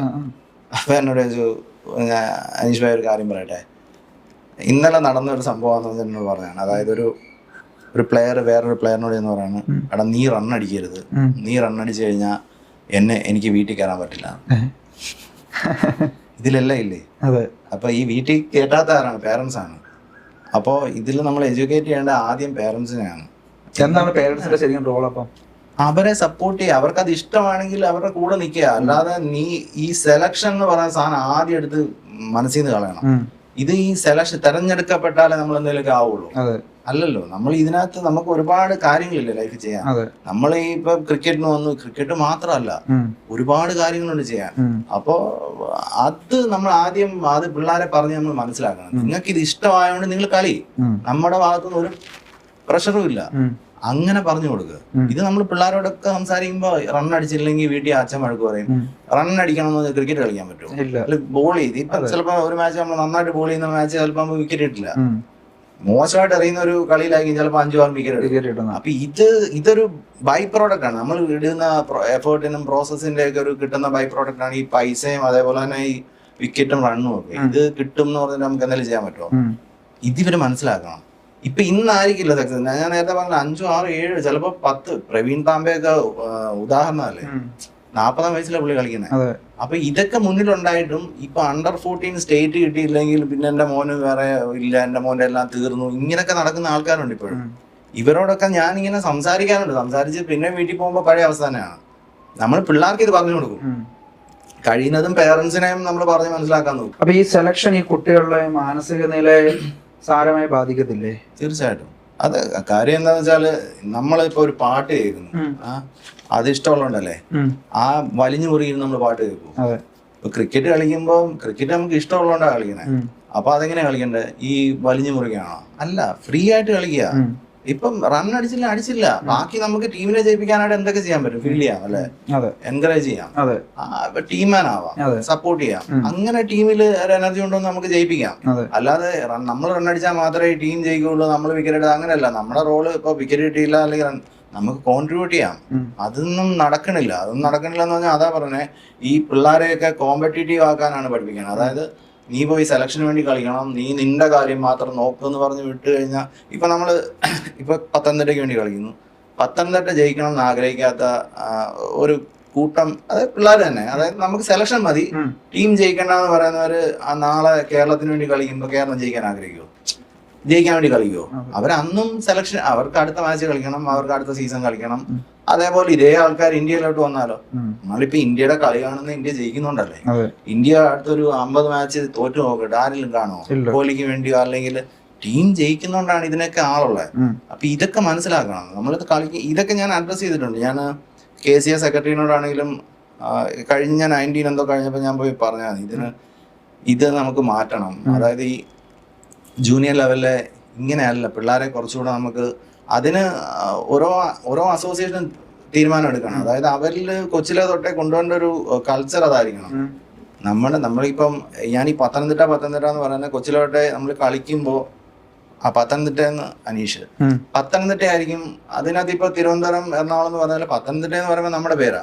അപ്പൊ നമ്മൾ അറിയാണ്ട് നമ്മൾ ഈ ഇതങ്ങ് സ്നേഹിച്ചു തുടങ്ങും. ഏതാ പത്തനംതിട്ട എന്ന് പറയുന്ന ഒരു സാധനം. അപ്പം ഒരു സമയമൊക്കെ ആയപ്പോഴത്തേക്ക് ഒരു 8 കൊല്ലത്തോളം ഞാൻ ഈ ഇഞ്ചുറി ഒക്കെ വന്ന് കളി കാണലില്ല എന്നൊന്നുമില്ല. ഞാൻ ഫുൾ ഇതിൽ നിന്ന് ഓഫായിരുന്നു. ആ സമയത്തൊക്കെ കുറച്ച് സിനിമ എഴുത്ത് 4 സ്ക്രിപ്റ്റൊക്കെ എഴുതി വെച്ചിട്ടുണ്ടെങ്കിൽ അപ്പൊ അങ്ങനെയൊക്കെ നമ്മളെ അനുഭവങ്ങളുണ്ടല്ലോ ലൈഫിൽ കുറെ. അപ്പോൾ അങ്ങനെ പോയ സമയത്താണ് ഒരു സഭയിലിരുന്നപ്പോൾ ഈ പത്തനംതിട്ട ഭയങ്കര മോശമായിട്ട് എങ്ങും ഒന്നും ചെയ്യുന്നില്ല എന്നൊക്കെ പറഞ്ഞിട്ട് വന്നപ്പോൾ നമുക്ക് പെട്ടെന്ന് ആ ഒരു അതുവരെ കളിയെ വിട്ടതാ. അപ്പോൾ ഒരാഗ്രഹം തോന്നി, അങ്ങനെ വന്ന് സെക്രട്ടറിനോട് സംസാരിക്കുന്നു. അപ്പോൾ പുള്ളി വന്ന് ഓക്കെ വന്ന് അസോസിയേറ്റ് ചെയ്തോളാൻ പറയുന്നു. അങ്ങനെ ഒരു 2.5 കൊല്ലം മുമ്പാണ് ഇവിടെ വന്ന് ഈ അക്കാഡമിയുടെ കാര്യങ്ങൾ കേട്ടോ. അക്കാഡമി ഇപ്പൊ തുടങ്ങിയായിരുന്നു. അത് മനസ്സിലായിരുന്നു അക്കാഡമി എന്നുള്ള. പിന്നെ ഇവിടെ അങ്ങനെ ഒരു ആവശ്യം ഉണ്ട് എന്ന് തോന്നിയിട്ടാണ് ഇനിയും വരണം. ഇതുപോലെ 2-3 അക്കാഡമികൾ ഇനിയും വന്നാലേ കുറച്ചുകൂടെ നമ്മള് ബെറ്റർ ആവുള്ളൂ. അപ്പം അതാണ്. അപ്പം സെക്രട്ടറി അത് ഒരു ഭാഗ്യമാണ്. കാര്യം നമ്മൾ പലരും ഈ കളിച്ച ആൾക്കാരെയൊക്കെ ഈ അസോസിയേഷനിലോട്ടൊന്നും ആരും അങ്ങനെ പെട്ടെന്ന് കൊണ്ടുവരില്ല. അത് അങ്ങനത്തെ ഒരു സിസ്റ്റമാണ് അത് എല്ലായിടത്തും. ആരും കുറ്റം പറയുന്നതല്ല. അപ്പം അങ്ങനെ നമ്മൾ ഒരു ഭാഗ്യമായി. നമ്മൾ 2.5 വർഷമായിട്ട് ഇവിടെ ചെയ്യുന്നുണ്ട്. അതിൻ്റെ ഒരു റിസൾട്ട് ഉണ്ടായിരുന്നു. നമ്മൾ 19 ഒക്കെ റണ്ണേഴ്സായി, 23 നമ്മൾ ജോയിന്റ് വിന്നേഴ്സായി. അപ്പൊ അങ്ങനെ കുറെ മാറ്റങ്ങൾ സംഭവിച്ചു തുടങ്ങി. സെലക്ഷന് ഫെയിൽ ആവുന്ന ഒരു കുട്ടിയോടൊക്കെ എന്താണ് ചേട്ടന്റെ ഫസ്റ്റ് ആദ്യം കൊടുക്കുന്ന ഒരു ഉപദേശം എന്താണ്? ആദ്യം ഞാൻ ഈ സെലക്ഷന് പോകുന്നതിന് മുമ്പേ പറയും, മക്കളെ സെലക്ഷന് വേണ്ടിയല്ല പോകണ്ടേ, നിങ്ങൾ അവിടെ പോയി നോർമലായിട്ട് നിങ്ങൾ എന്താണോ അത് എക്സ്പ്രസ് ചെയ്യുക. ഈ സെലക്ഷൻ കിട്ടിയില്ലെങ്കിൽ ഇതുകൊണ്ടൊന്നും ഒന്നും തീർന്നു പോകില്ല. വന്ന് കഴിഞ്ഞാൽ ഞാൻ ഇവരോട് ഈ മാച്ചിൽ ഇപ്പൊ അടിച്ചില്ലെങ്കിലും അല്ലെങ്കിൽ സെലക്ഷൻ ഞാൻ ഇത് സംസാരിക്കില്ല. അപ്പൊ ഇവർക്ക് തന്നെ തോന്നി തുടങ്ങി, ഇത് സാറ് ഒന്നും പറയുന്നില്ലല്ലോ, അത് പറയാത്ത ഇതൊരു കാര്യമല്ല, ഈ സെലക്ഷൻ ആണ്. ഞാൻ നേരത്തെ പറഞ്ഞ പോലെ നമ്മൾ ഈ സെലക്ഷൻ അല്ല കാര്യം. ഈ ഇന്ന് ഒരുപാട് വേദിയുണ്ട്. നമ്മൾ ഈ ഡിസ്ട്രിക്ട്, സോൺ, സ്റ്റേറ്റ് ഇതല്ലാണ്ട് ഇപ്പൊ എല്ലാം ലൈവാണ്. എല്ലാം ലൈവ് സ്ട്രീമിംഗ് ഉള്ള ഒരുപാട് ടൂർണമെന്റ്സ് ഉണ്ട്. അപ്പൊ ഇതെല്ലാം ഉള്ളപ്പോ ഒരു മാച്ച് മതി, ഒറ്റ മാച്ച് ലൈഫ് മാറും. നമ്മളിപ്പോ ഈ എത്ര പേര് ഇപ്പം നോർമൽ ഈ ഒരു പ്രൊസീജിയറിൽ പോയിട്ട് എത്ര പേര് ഇപ്പം സക്സസ്ഫുൾ എന്ന് ഞാൻ ഉദ്ദേശിക്കുന്നത്, ഇപ്പം കേരളത്തിൽ നിന്ന് സക്സസ്ഫുൾ ആയ എത്ര പ്ലേയേഴ്സ് ആണോ? 5 or 6 ഇന്നും വിരലെണ്ണാന്നേ ഉള്ളൂ. വെറുതെ സ്റ്റേറ്റ് കളിച്ചാൽ സക്സസ് ഒന്നും അല്ല. ഞാൻ എന്റെ കാഴ്ചപ്പാടാണ് ഞാൻ പറഞ്ഞത്. പക്ഷെ ഒരു സക്സസ് എന്ന് പറയുന്നത് നമ്മൾ നല്ല പ്ലെയർ ആണ് എന്നൊരു 10 പേര് പറയുമ്പോൾ അതൊരു സക്സസ് ആണ്, ഇല്ലേ? അല്ല മറ്റേ അയാൾ സ്റ്റേറ്റ് പ്ലെയർ ആണ്, ഒന്നും ചെയ്യുന്നില്ലെങ്കിൽ എന്ത് കാര്യം? ഒന്നും വേണ്ട, നീ അവിടെ പോയി കളിക്കുന്നത് കാണുമ്പോ കൊള്ളാം, അതിലേക്ക് പോകും. നമ്മുടെ സാറ്റിസ്ഫാക്ഷൻ ആണല്ലേ. നമ്മള് കളിച്ച് ഓരോ ദിവസവും നമ്മൾ ഇമ്പ്രൂവ് ആയിക്കൊണ്ടിരുന്നാൽ മതി. ഞാനത് എല്ലാവരോടും പറയും. ഇപ്പൊ ഏത് വളവ് നോക്കിയാലും ഇഷ്ടംപോലെ സ്റ്റേറ്റ് പ്ലേയേഴ്സ് ഉണ്ട്. അത് ഞാൻ പറയാം. ഇപ്പൊ കുഞ്ഞമ്മയോ ആരെങ്കിലും വരുവാണെങ്കിൽ ഒരു സർട്ടിഫിക്കറ്റ് കാണിക്കാം, സ്റ്റേറ്റ് പ്ലെയർ ആണ്. എന്ത് കാര്യം? അവിടെ പോയിട്ട് നിങ്ങൾ ചെയ്യ്. അവിടെ പോയിട്ട് ഇപ്പോഴും പിള്ളേരോട് പറയുന്നത് വെറുതെ പോയിട്ട് 50-60 ഒന്നല്ല, നിങ്ങളവിടെ പോയി 200-250 അടിക്കുന്നൊക്കെയാ പറയണേ. അപ്പോഴത്തേക്ക് ഇവര് 200-250 ഇങ്ങനെ ചിന്തിക്കണം. നമ്മളവിടെ പോയിട്ട് 40 വിക്കറ്റ് എടുക്കുക, 5 മാച്ച് ഉണ്ട്. അല്ലാണ്ട് പോയിട്ട് നീ എങ്ങനെങ്കിലും സ്റ്റേറ്റ് കളിക്കണം, എങ്ങനെ നിങ്ങളോട് നമ്മൾ ഇപ്പൊ ഒരു സെലക്ഷൻ കിട്ടിയില്ല, അത് കിട്ടണ്ടാത്തതാണ്. നമ്മൾ നല്ലതാണെങ്കിൽ നമുക്ക് കിട്ടുമല്ലോ. എന്തിനാണ് അത് ഈ പറഞ്ഞ പോലെ നമ്മൾ എക്സ്ക്യൂസ് കണ്ടെത്തുന്നതാണ് നമ്മുടെ പ്രശ്നം. നമ്മളൊരു സെലക്ഷൻ കാര്യം നമ്മൾ ഒരുപാട് പേരോട് ഇതിന് ആൻസർ പറയണം. വീട്ടുകാരോട് പറയണം, കോച്ചസിനോട് പറയണം. അത് ഞാൻ അങ്ങനെ കളിച്ചപ്പോ ഇങ്ങനെ പോയി, ഇങ്ങനെ കളിച്ചപ്പോ അങ്ങനെ പോയി. ഇത് പിള്ളേർ താഴോട്ട് പോകത്തേ ഉള്ളൂ. എന്താണ് ചേട്ടന്റെ ഒരു വിഷൻ ഈ സെന്റർ ഓഫ് എക്സലൻസ് കൂടെ ചേട്ടൻ കാണുന്നത്? 8 വർഷം കഴിഞ്ഞിട്ട് ഇങ്ങോട്ട് വരുന്നത്. അപ്പൊ പത്തനംതിട്ട പേരെവിടെയും വരുന്നില്ല. ഞാൻ വന്ന് നോക്കിയപ്പം അസാധ്യ ടാലന്റ്. അതായത് നമ്മൾ എവിടെ നിർത്തിയിട്ട് പോകുന്നോ അതൊന്നും അല്ല കളി, അതിലേക്കൊക്കെ എവിടെയോ പോയി പിള്ളേർ. അതായത് അത്ര നന്നായിട്ട് കളിക്കുന്നുണ്ട്, പക്ഷെ റിസൾട്ട് ഇല്ല.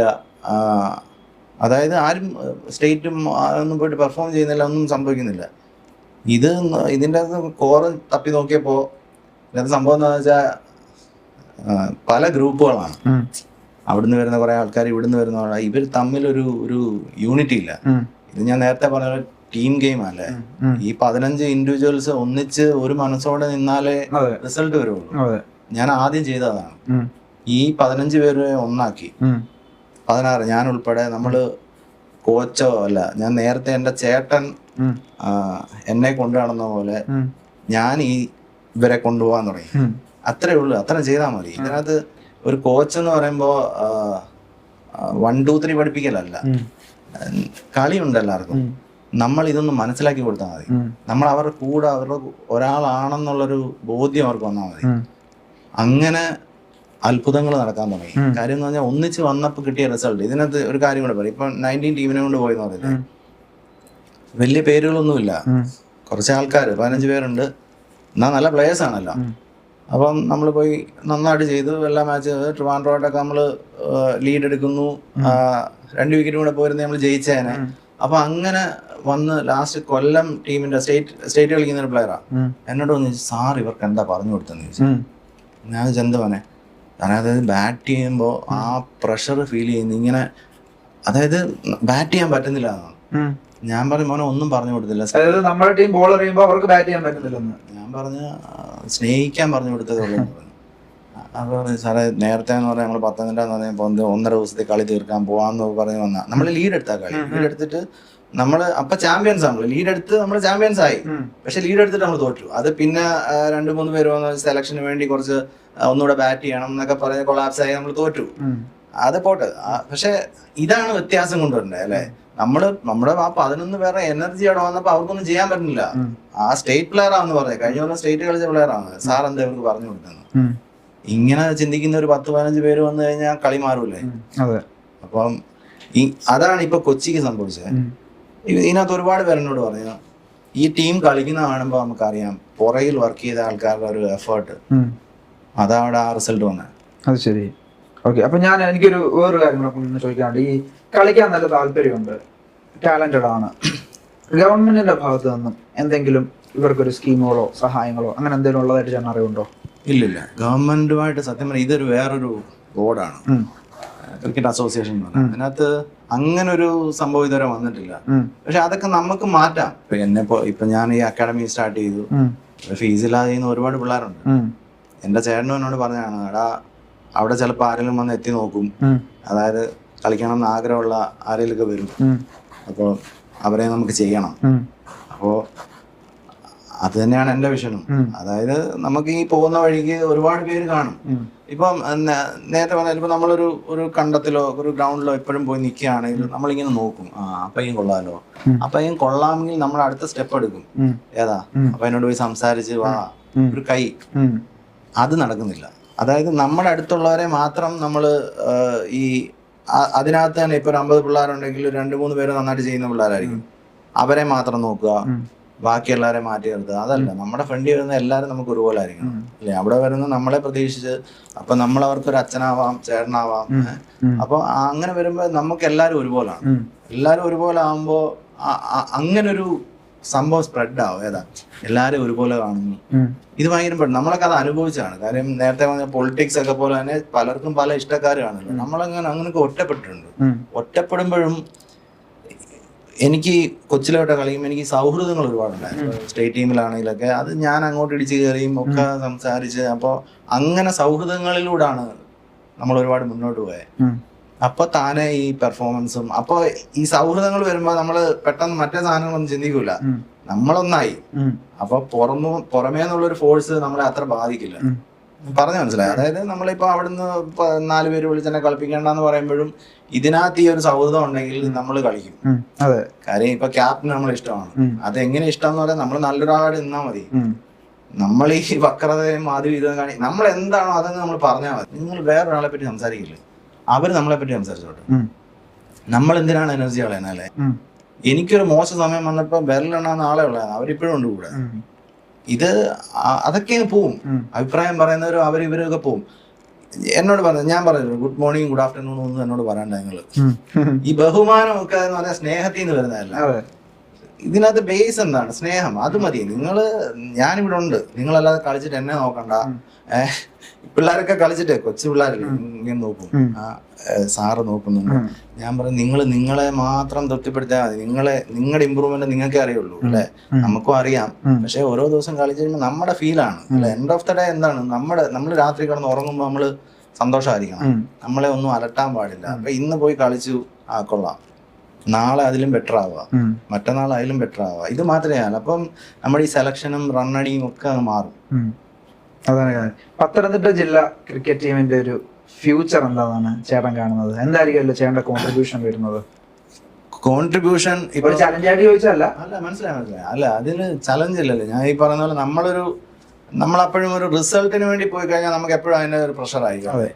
നമ്മൾ ഇന്ന് നമ്മൾ എന്തൊക്കെ ചെയ്യുന്നു, ഇന്ന് ചെയ്യുന്നെന്ന് പറഞ്ഞാൽ ഇപ്പൊ ഞാനിപ്പോ പറഞ്ഞു എന്റെ വിഷനും കാര്യങ്ങളും പറഞ്ഞു. ഇതേപോലെ അലൈൻഡായ കുറച്ച് പയ്യന്മാർ ഇപ്പൊ എന്റെ കൂടെ ഉണ്ട്.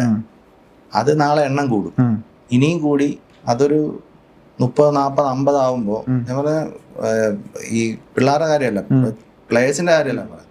അതല്ല, പ്ലേയേഴ്സ് തന്നെ, സീനിയർ പ്ലേയേഴ്സിന്റെ കാര്യം. അപ്പൊ ഈ ജൂനിയർ അല്ല. അപ്പൊ ഇവരൊക്കെ എന്നെ സപ്പോർട്ട് ചെയ്യാനും, നമ്മളിപ്പോ അവിടെ അക്കാഡമിയിലാണെങ്കിൽ ഞാൻ 4 കോച്ചസിനെ വെച്ചിട്ടുണ്ട്. 4 ഇവിടെ സീനിയർ ടീമിൽ കളിക്കുന്ന. അപ്പോ അവർക്കും ഒരു ഫിനാൻഷ്യൽ ഒരു സപ്പോർട്ടാണത്. അവർക്കും അവിടെ പ്രാക്ടീസ് ചെയ്യാം. അപ്പൊ ഈ 4 എന്നുള്ളത് എനിക്ക് നാളെ ഒരു 40 വരെ ആക്കണം എന്ന് ആഗ്രഹമുണ്ട്. കാര്യം അവർക്കൊരു ഇൻകം വരണം. ഇപ്പൊ ഈ കാറ്റഗറി കഴിയുമ്പോ ഇവരൊക്കെ ഒരു കൺഫ്യൂസ്ഡ് സ്റ്റേജിലെത്തും. അതായത് ഇനി കളിയുമായിട്ട് മുന്നോട്ട് പോകണോ, വീട്ടിൽ പ്രഷറായി തുടങ്ങി, അപ്പോൾ ഇത് ദുബായി പോകണോ. അപ്പം ഇവർക്കൊരു 19-20 വയസ്സ് തൊട്ട് ഇവർക്കൊരു ഇൻകം വരുവാണെങ്കിൽ ഈ പ്രശ്നമില്ല. അപ്പൊ അങ്ങനെ ഒരു അതാണ് എൻ്റെ ഒരു വിഷൻ. കാര്യം ഇവിടെ കുറച്ച് കോർപ്പറേറ്റ് ആരെങ്കിലൊക്കെ വരണം, കുറച്ച് ഫണ്ടുള്ള ആൾക്കാരൊക്കെ വന്ന് പ്ലേയേഴ്സിനെ ഒന്ന് സപ്പോർട്ട് ചെയ്യുകയാണ്. കാര്യം അസാധ്യ ടാലന്റാണ്, ഇത്രയും പ്ലേയേഴ്സ് ഉണ്ട് ഇവിടെ. പക്ഷെ ഇവർക്ക് ഇതാണ്, പക്ഷെ എല്ലാം അത്യാവശ്യം പാവപ്പെട്ട വീട്ടിലെ പയ്യന്മാരാണ്. അപ്പൊ ഇവർക്കൊരു ക്രിക്കറ്റ് കളിക്കണമെങ്കിൽ കുറച്ച് പൈസ ചെലവാണ്. 1-2 അസാധ്യ പ്ലേയേഴ്സിന്റെ പേരെന്ന് പറയാൻ പറ്റുമായിരിക്കും? പിന്നെ തീർച്ചയായിട്ടും ഇവിടെ അത് ഒരുപാട് പറയേണ്ടി വരും. ഷൈൻ ഇവിടെ തിരുവല്ല തന്നെയാണ്, ചക്കുളത്ത്. ഓക്കെ, ഷൈൻ്റെ ഒക്കെ കാര്യം പറയാം. ഞാനൊക്കെ ബോൾ ചെയ്യുന്നതിന്റെ, അതായത് ഷൈൻ ഇപ്പൊ ബോൾ ചെയ്യുന്നതിന്റെ ഒരു 10% പോലും ഞാൻ എന്റെ പീക്കിൽ ഞാൻ എറിഞ്ഞിട്ടില്ല. അപ്പം ഇതൊക്കെ കാണുമ്പോ പക്ഷെ ഇവര് എവിടെ എത്തുന്നില്ല. KCL ഒക്കെ കളിക്കുന്നുണ്ട്. അപ്പം എന്തോ ഒന്ന് മിസ്സിങ് അല്ലേ. അതേപോലെ സുബിൻ, ആൽഫി, പിന്നാരാ സോനു, കാർത്തിക്, ഒരുപാട് പേരെടുത്ത് അനന്തു, ഒരുപാട് പേരുണ്ട്. വേറൊരു അനന്തു ബാബു എന്ന് പറഞ്ഞൊരു പ്ലെയർ ഉണ്ട്, പത്തനംതിട്ടയുണ്ട്. കുറച്ച് എനിക്കൊന്ന് 32 ആയി. ഇപ്പൊ ജോലി ഇത് കളിക്കുമായിരുന്നെ വേറെ ലെവൽ കളിക്കേണ്ട ആളായിരുന്നു. പക്ഷെ ഇപ്പോ എനിക്കൊന്ന് IDB എന്തോ വർക്ക് ചെയ്യാണ്. അപ്പൊ അതിന്റെ ഇടയ്ക്കാണ് ലീവ് എടുത്തിട്ട് ഒന്ന് കളിക്കാൻ പറ്റത്തില്ല. ഞാനൊക്കെ ഇവരെ വിളിക്കുന്നുണ്ട്. അപ്പോൾ അവരുടെ പ്രഷർ എനിക്ക് മനസ്സിലാകും. കാര്യം ജോലി വിട്ടിട്ട് വന്നു കഴിഞ്ഞാൽ ചിലപ്പോൾ ജോലി പോകും. അങ്ങനെ ഞാനതാ പറഞ്ഞത്, ഞാനൊരു 8 കൊല്ലം കഴിഞ്ഞ് ഇവിടെ വന്ന് കണ്ടപ്പോൾ ഈ പ്ലേയേഴ്സിനെയൊക്കെ കാണുന്നത്. അവർ അനൂപ് ഉണ്ടായിരുന്നു, അതേപോലെ ഒരുപാട് പ്ലേയേഴ്സ് ഉണ്ട്. ഇപ്പൊ തന്നെ ഇപ്പൊ ജൂനിയർ ആണെങ്കിൽ ആഷിൽ എന്നൊക്കെ പറഞ്ഞൊരു സ്പിന്നർ ഉണ്ട്. അപ്പൊ കഴിഞ്ഞ ദിവസമല്ല, കുറച്ച് നാൾ മുമ്പ് KCA സെക്രട്ടറി എന്നോട് പറഞ്ഞു, ആ പയ്യൻ കൊള്ളാലോ, അനീഷൊക്കെ എറിയുന്ന പോലെ ആ ഹൈറ്റിലൊക്കെ എറിയുന്ന, എന്നെക്കാളും നന്നായിട്ട് എറിയുന്നുണ്ട്. നമ്മളൊക്കെ അങ്ങനെ കാര്യം അങ്ങനെ ഉണ്ട്, പിള്ളേരുണ്ട് ഇഷ്ടം പോലെ. ഇവരെ നമ്മളൊന്ന് തലോടി കൂടുണ്ട് എന്നൊരു വിശ്വാസം കൊടുത്ത് നമ്മൾ കൊണ്ടുപോയാൽ റിസൾട്ട് വരും. 2-3 വർഷത്തിൽ നല്ല വ്യത്യാസം വരും. ഇവിടുന്ന് ഒരുപാട്, ഞാൻ പറയുന്ന സെലക്ഷൻ അല്ല, ഒരുപാട് പേര് നന്നായിട്ട് ചെയ്യും. അതായത് നമ്മൾ ഇറങ്ങി ഈ പറഞ്ഞ ഞാൻ നേരത്തെ കൊള്ളാം, അങ്ങനെ നമ്മൾ പറയിപ്പിക്കണം. അതായത് ഞാൻ എപ്പോഴും പറയും, നമ്മളായിരിക്കണം വോയിസ് ഓഫ് ക്രിക്കറ്റ്. അതാ കേരളത്തിന് നമ്മളൊരു വിഷൻ. അങ്ങനെ ഇപ്പം പത്തനംതിട്ട എന്ന് പറയുമ്പോഴത്തേക്ക് പെട്ടെന്ന് കുറെ പ്ലേയേഴ്സിന്റെ പേര് അവർക്ക് വരണം, കുറെ മുഖങ്ങൾ തെളിയണം. അപ്പൊ അതില്ല എന്ന് പറഞ്ഞാൽ നമ്മൾ ചുരുങ്ങി നിൽക്കുകയാണ്. നമ്മളിനിയിപ്പം എല്ലാ ഡിസ്ട്രിക്റ്റിന്റെയും ഒരു കോർ എന്ന് പറഞ്ഞാൽ പ്രോപ്പറായിട്ട് ഫങ്ഷൻ ചെയ്യുന്ന ഒരു 1-2 അല്ല 3-4 ക്ലബ്ബുകൾ വേണം. ഇവിടെ അതില്ല. ഇവിടെ എന്നല്ല, മിക്ക ട്രിവാൻഡ്രം, എറണാകുളം, തൃശ്ശൂരൊന്നും അല്ലാണ്ട് വേറെ എവിടെ ഇല്ല. ഞാൻ പറയുന്നത് 1-2 അല്ല 3-4 അങ്ങനത്തെ ഉണ്ടെങ്കിൽ അത്രയും പ്ലേയേഴ്സിന് കളിക്കാം. അവർക്ക് അതേപോലെ എക്സ്പോഷർ കൂടും. എല്ലാ കേരളത്തിലുള്ള ടൂർണമെന്റ്സ്, ഇപ്പം കേരളത്തിലുള്ള ടൂർണമെന്റ്സ് ഒക്കെ നമ്മുടെ പ്ലേയേഴ്സ് വേറെ പല ടീമിന് വേണ്ടിയാണ് കളിക്കുന്നത്. അപ്പം അവിടെയൊക്കെ അതായത് ബാക്കിയൊക്കെ സ്ഥിരം കളിക്കുന്ന, നമ്മുടെ പെട്ടെന്ന് അങ്ങോട്ട് പോകുമ്പോൾ നമുക്ക് ചിലപ്പോൾ ചാൻസ് കിട്ടിയില്ല എന്ന് വരാം. പക്ഷെ നമ്മുടേതായ ഇവിടെ ഒരു ടീം അങ്ങനെ ഉണ്ടെങ്കിൽ നല്ലതായി. ഇപ്പൊ ഞാനിപ്പോ നമുക്കിപ്പോ അക്കാഡമിക്ക് അഫിലിയേഷൻ കിട്ടാൻ കുറച്ച് താമസം എടുക്കുക. കാരണം ക്ലബ്ബ് നമുക്ക് അങ്ങനെ കളിക്കാൻ പറ്റില്ല, അഫിലിയേറ്റഡ്. അപ്പം നേരത്തെ ഇവിടുത്തെ സെക്രട്ടറിയാണ് ജോജി സാർ എന്ന് പറഞ്ഞിട്ട്, പുള്ളിയുടെ ക്ലബ്ബുണ്ട് വിന്നേഴ്സ്. അപ്പൊ അതുമായിട്ടാണ് ഞാൻ അസോസിയേറ്റ് ചെയ്യുന്നത്. അപ്പൊ നമ്മളിപ്പോ തന്നെ 2-3 ടൂർണമെന്റുകൾ പോയി കളിച്ചു. അപ്പൊ ഇനിയും ഇതൊക്കെ നമ്മുടെ കയ്യിൽ നിന്നാ പൈസ. ഞാൻ ഇതായിട്ട് പറയാല്ല, കാര്യം നമുക്ക് അതിന്റെ കുറെ പരിമിതികളുണ്ട്. പക്ഷെ എന്നാലും എനിക്കത് ഇഷ്ടമാണ്. കാര്യം അതിനകത്ത് ഒരു കാര്യം കൂടെ ഞാൻ പറഞ്ഞു. കാര്യം ഇവിടെ ഞാൻ വളരെ സാധാരണയായിട്ട് ചിന്തിക്കുന്ന ആളാണ്. അത് നമുക്ക് പൈസയുടെ വില അറിയാം. കൊച്ചിലൊക്കെ ഈ അമ്മ പണയം വെച്ചിട്ടും ഒക്കെയാണ് നമ്മളെ ബാറ്റൊക്കെ മേടിച്ചു തന്നെ. അപ്പോൾ ഇതിന്റെ ചെലവ് നമുക്കറിയാം. അപ്പോൾ ഇതിനകത്ത് ഇപ്പൊ ഒരു മാസം നമ്മളിവിടെ 2500 രൂപയാണ് ഒരു മാസം. അതിപ്പം എല്ലാവരോടും നിർബന്ധവും പറയാറില്ല. ഞാൻ പറഞ്ഞു ഫീസ് ഇല്ലാതെയും അല്ലാതെ ഒരു വീട്ടിൽ നിന്ന് ഇപ്പം 2 പേര് വരുവാണെങ്കിൽ 3000-4000 അങ്ങനെയൊക്കെയാണ് നമ്മൾ മേടിക്കുന്നുള്ളൂ. അപ്പൊ അങ്ങനെ നിൽക്കുമ്പോൾ നമ്മളൊരു മാസം ഒരു 2-3 ടൂർണമെന്റ് കളിക്കുകയാണെങ്കിൽ ഇപ്പൊ ഇവിടെയുള്ള ട്രെൻഡ് എന്ന് പറഞ്ഞാൽ അവരുടെ കയ്യിൽ രജിസ്ട്രേഷൻ മേടിക്കും, അതിന്റെ ഒരു ഷെയർ. പിന്നെ അല്ലാതെ 2000 രൂപ മേടിക്കും. കാര്യം ഇവർ എവിടെയെങ്കിലും ഗ്രൗണ്ടൊക്കെ ബുക്ക് ചെയ്തിട്ടൊക്കെ ആയിരിക്കും പോകുന്നത്. അങ്ങനെ ഒരു മാസം ഇവർ അഡീഷണൽ ഒരു 10,000 രൂപയെങ്കിലും ആവും ഒരു 3-4 ടൂർണമെന്റ് കളിക്കുകയാണെങ്കിൽ, വണ്ടിക്കൂലി, സ്റ്റേ. അപ്പോ ഞാൻ ആലോചിക്കുന്നത്, ഇപ്പം ഞാൻ നേരത്തെ പറഞ്ഞ പോലെ ഇതിനകത്ത് 1%-2% ആൾക്കാരെ ഇതിലൊരു പ്രൊഫഷൻ ആവാൻ പറ്റുള്ളൂ. ഇതിനകത്ത് സക്സസ് വരുള്ളൂ അല്ലെ. അത് ഏതൊരു പ്രൊഫഷൻ ആണല്ലോ 2% കുട്ടിക്കും. അപ്പൊ ഇവര് കുറച്ച് കഴിയുമ്പോൾ ഈ വീട്ടിൽ നിന്നുള്ള എക്സ്പെക്ടേഷൻസ് കൂടും. അതായത് ഒരു മാസം 10,000-12,000 ഇങ്ങനെ പോവാണ്. അപ്പൊ കുറച്ച് കഴിയുമ്പോഴത്തേക്ക് ഈ പാരന്റ്സ് പിള്ളേരെ കുത്തി തുടങ്ങും. സ്വാഭാവികമല്ലേ അത്. കാര്യം മാസം 12,000 രൂപ എന്ന് പറഞ്ഞാൽ അത് വലിയൊരു എമൗണ്ട് ആണ് സാധാരണ ഒരാളെ സംബന്ധിച്ച്. അപ്പോൾ കുറച്ച് കഴിയുമ്പോൾ പിള്ളേർ ഡിപ്രഷനിൽ പോകും അല്ലേ? ഇത്രയും നീ കൊണ്ട് തൊലച്ചില്ലേ എന്ന് മലയാളത്തിൽ പറയാം. അപ്പൊ പിള്ളേരുടെ അത് അവർക്ക് നാളെ എന്താണ് ചെയ്യേണ്ടതെന്നുള്ളൊരു സംഭവം അവർക്ക് മിസ്സായി പോകും. ഏതാ അവര് കൺഫ്യൂസ്ഡ് ആവും. ഇത് ഇൻഡയറക്റ്റ് ആയിട്ട് എന്നെയും ബാധിക്കില്ലേ? അവിടെ ഒരു അക്കാഡമി ഉണ്ടായിരുന്നു, അവൻ കുറെ പൈസ. ഇത് 3 പേരെ ഇത് ബാധിക്കുന്നത്, ഫാമിലി, പ്ലെയർ, ഞാന്. അപ്പോ അത് വേണ്ട, ഇത് എന്റെ റിസ്കാ, ഞാൻ പൈസ ചെലവാക്കിക്കോളാം. ഉണ്ടായിട്ടല്ല, അതിന് ഇഷ്ടോ. കാര്യം ഇത് ഒറ്റ റിസ്ക്. പിള്ളേർ ഫ്രീ ആയി, പേരൻസ് ഫ്രീ ആയി. ഇതൊക്കെയാണ് നമ്മുടെ വിഷനും നമ്മൾ മുന്നോട്ട് വെക്കുന്ന കാര്യങ്ങൾ. ഇതേപോലെ കുറച്ച് ഇത് മാറ്റം വരും. ഞങ്ങളിപ്പം കൊച്ചി ബ്ലൂ ടൈഗേഴ്സിന്റെ കോച്ചിങ് സ്റ്റാഫ് നമ്മൾ വേറൊരു പ്ലാനും പദ്ധതിയൊക്കെ ആയിട്ട് നമ്മളിങ്ങനെ ഇറങ്ങുന്നുണ്ട്. കുറച്ച് വിഷൻ വലുതാണ്, അത് ഉടനെ സാധിക്കട്ടെ. നമ്മൾ അതിന്റെ വർക്കിലാണ്. അതൊക്കെ വരുമ്പോൾ ഒരുപാട് മാറ്റം വരും. ഞാൻ ഈ പറഞ്ഞ പോലെ പിള്ളേർക്കൊക്കെ പൈസ കിട്ടി തുടങ്ങും. അങ്ങനെ ഒരു കൾച്ചർ പെട്ടെന്ന് മാറും. ചേട്ടാ, ഇവിടെ കളിക്കാൻ കളിസ്ഥലങ്ങളില്ല എന്നുള്ളത് ഒരു വലിയ പ്രശ്നമായി മാറിക്കൊണ്ടിരിക്കുകയാണ്. അപ്പം ചേട്ടനെ പോലുള്ള ആളുകൾ ഇതുപോലെ അക്കാഡമീസ് സ്റ്റാർട്ട് ചെയ്യുന്നുണ്ട്. ഇപ്പം ചില സ്കൂളുകളിലൊക്കെ കോച്ചിങ് കൊടുക്കുന്നുണ്ട്. പക്ഷെ നമുക്ക് സാധാരണ നമ്മൾ പണ്ട് കളിച്ച് നടന്ന പോലത്തെ ആ ഒരു രീതി ഇപ്പൊ കാണുന്നില്ല. ഇത് ശരിക്കും പറഞ്ഞാല് നമ്മുടെ ഈ പറയുന്ന ഫ്യൂച്ചറിനെ പ്രതികൂലമായി ബാധിക്കത്തില്ലേ? ഏറ്റവും വലിയ ചലഞ്ചാണത്. നമ്മൾ പിന്നോട്ട് നിൽക്കുന്നതിന്റെ ഏറ്റവും വലിയൊരു കാര്യം ഗ്രൗണ്ടിലാന്നുള്ളതാണ്. നമ്മളിവിടെ ഇപ്പൊ കളിക്കുന്ന കോട്ടയത്ത് പോയിട്ടാണ്. ലീഗ് ഉൾപ്പെടെ ഉണ്ട്. 2-3 മർത്തോമയുടെ ഗ്രൗണ്ടും ഒക്കെ ഉണ്ട്. പക്ഷെ ഗ്രാവലാണ്, ഫീൽഡ് ചെയ്യാൻ പറ്റില്ല. അത് ഭയങ്കര ഒരു ചാലഞ്ചാണ്. ഇപ്പൊ നമ്മള് ഇപ്പൊ അസോസിയേഷനിൽ ഇപ്പം എല്ലാ ഡിസ്ട്രിക്റ്റിലും എന്തോ ഗ്രൗണ്ടൊക്കെ അവർ പ്ലാൻ ചെയ്യുന്നുണ്ട്, KCA. അപ്പം അതിന് അവർ സ്ഥലമൊക്കെ നോക്കുന്നുണ്ട്. പക്ഷെ അത് നോക്കിയാലും പല ഇപ്പം അസോസിയേഷന്റെ ഗ്രൗണ്ടുകളും അവര് അതായത് ലോക്കൽസിന് അലൗഡ് അല്ല. ലോക്കൽസ് എന്ന് പറഞ്ഞാൽ ഇപ്പൊ നമുക്കിപ്പം നമ്മൾക്ക് സ്വന്തമായിട്ട് ഒരു ഇതുണ്ടെങ്കിലേ നമുക്ക് അങ്ങനെ ഒരു 100% ഒരു ഫ്രീഡത്തിൽ നമുക്ക് കാര്യങ്ങൾ ചെയ്യാൻ പറ്റുള്ളൂ. മറ്റേത് എപ്പോഴും നമ്മൾ അവർക്ക് റെന്റ് കൊടുക്കണം. ഞാനിപ്പോ അടുത്ത മനസ്സിലുള്ള പ്ലാൻ എന്ന് വെച്ചാൽ നമ്മളിപ്പോഴും സ്ഥലം നോക്കി തുടങ്ങി. നമ്മളൊരു 3.5-4 ഏക്കർ എവിടെയെങ്കിലും ലീസിനോ കുറെ സ്ഥലമൊക്കെ പോയി നോക്കി. അപ്പം റെന്റിനെടുത്തിട്ട് അവിടെ ഒരു ഗ്രൗണ്ട് ഡെവലപ്പ് ചെയ്താ ഇതിനകത്ത് പിള്ളേര് കളിക്കണം, ഓടിയാണത് കളിക്കണം. ഈ പറഞ്ഞ പോലെ നമ്മൾ നേരത്തെ ഈ ടെന്നീസ് ബോളെങ്കിൽ ടെന്നീസ് ബോൾ, ഞാനൊക്കെ ടെന്നീസ് ബോളെ കളിച്ച് വളർന്നാ. അതന്നെ, പഴയ റബ്ബർ ബോളും ഒക്കെ. അല്ല, നമ്മളിപ്പം സ്റ്റേറ്റ് ഒക്കെ കളിച്ചിട്ട് വരുമ്പോഴും ഒക്കെ ഞാൻ പറഞ്ഞില്ലേ, നമ്മുടെ ആ ഗ്രൗണ്ട് തന്നെ ഉദാഹരണമായിട്ട് പറയാം. അവിടെ എന്നെക്കാളും നന്നായിട്ട് കളിക്കുന്ന ഒരു 10 പേരെങ്കിലും ഉണ്ടായിരുന്നു. എനിക്കൊന്നും കളിക്കാൻ അവസരമില്ലായിരുന്നു ഏത് സ്റ്റേറ്റ് കളിച്ചിട്ട് വരുമ്പോ. അത്ര ടാലന്റ് സ്കൂൾ അതും പേരെടുത്ത് പറയും. ഉണ്ട്. ഇതൊക്കെ കഴിഞ്ഞിട്ട് ഇപ്പൊ ആരും ഇല്ല എന്ന് പറയുമ്പോഴാണ് നമുക്ക് വിഷമം. കാര്യം അങ്ങനെ ഒരു സ്ഥലത്തു നിന്നാണ് ഞാനൊക്കെ വരുന്നത്. കാര്യം നമ്മളവിടെ പോയിട്ട് സ്റ്റേറ്റ് അണ്ടർ-16 ഒക്കെ കളിച്ചിട്ട് വന്നിട്ട് അവിടെ ഇങ്ങനെ ഇരിക്കും.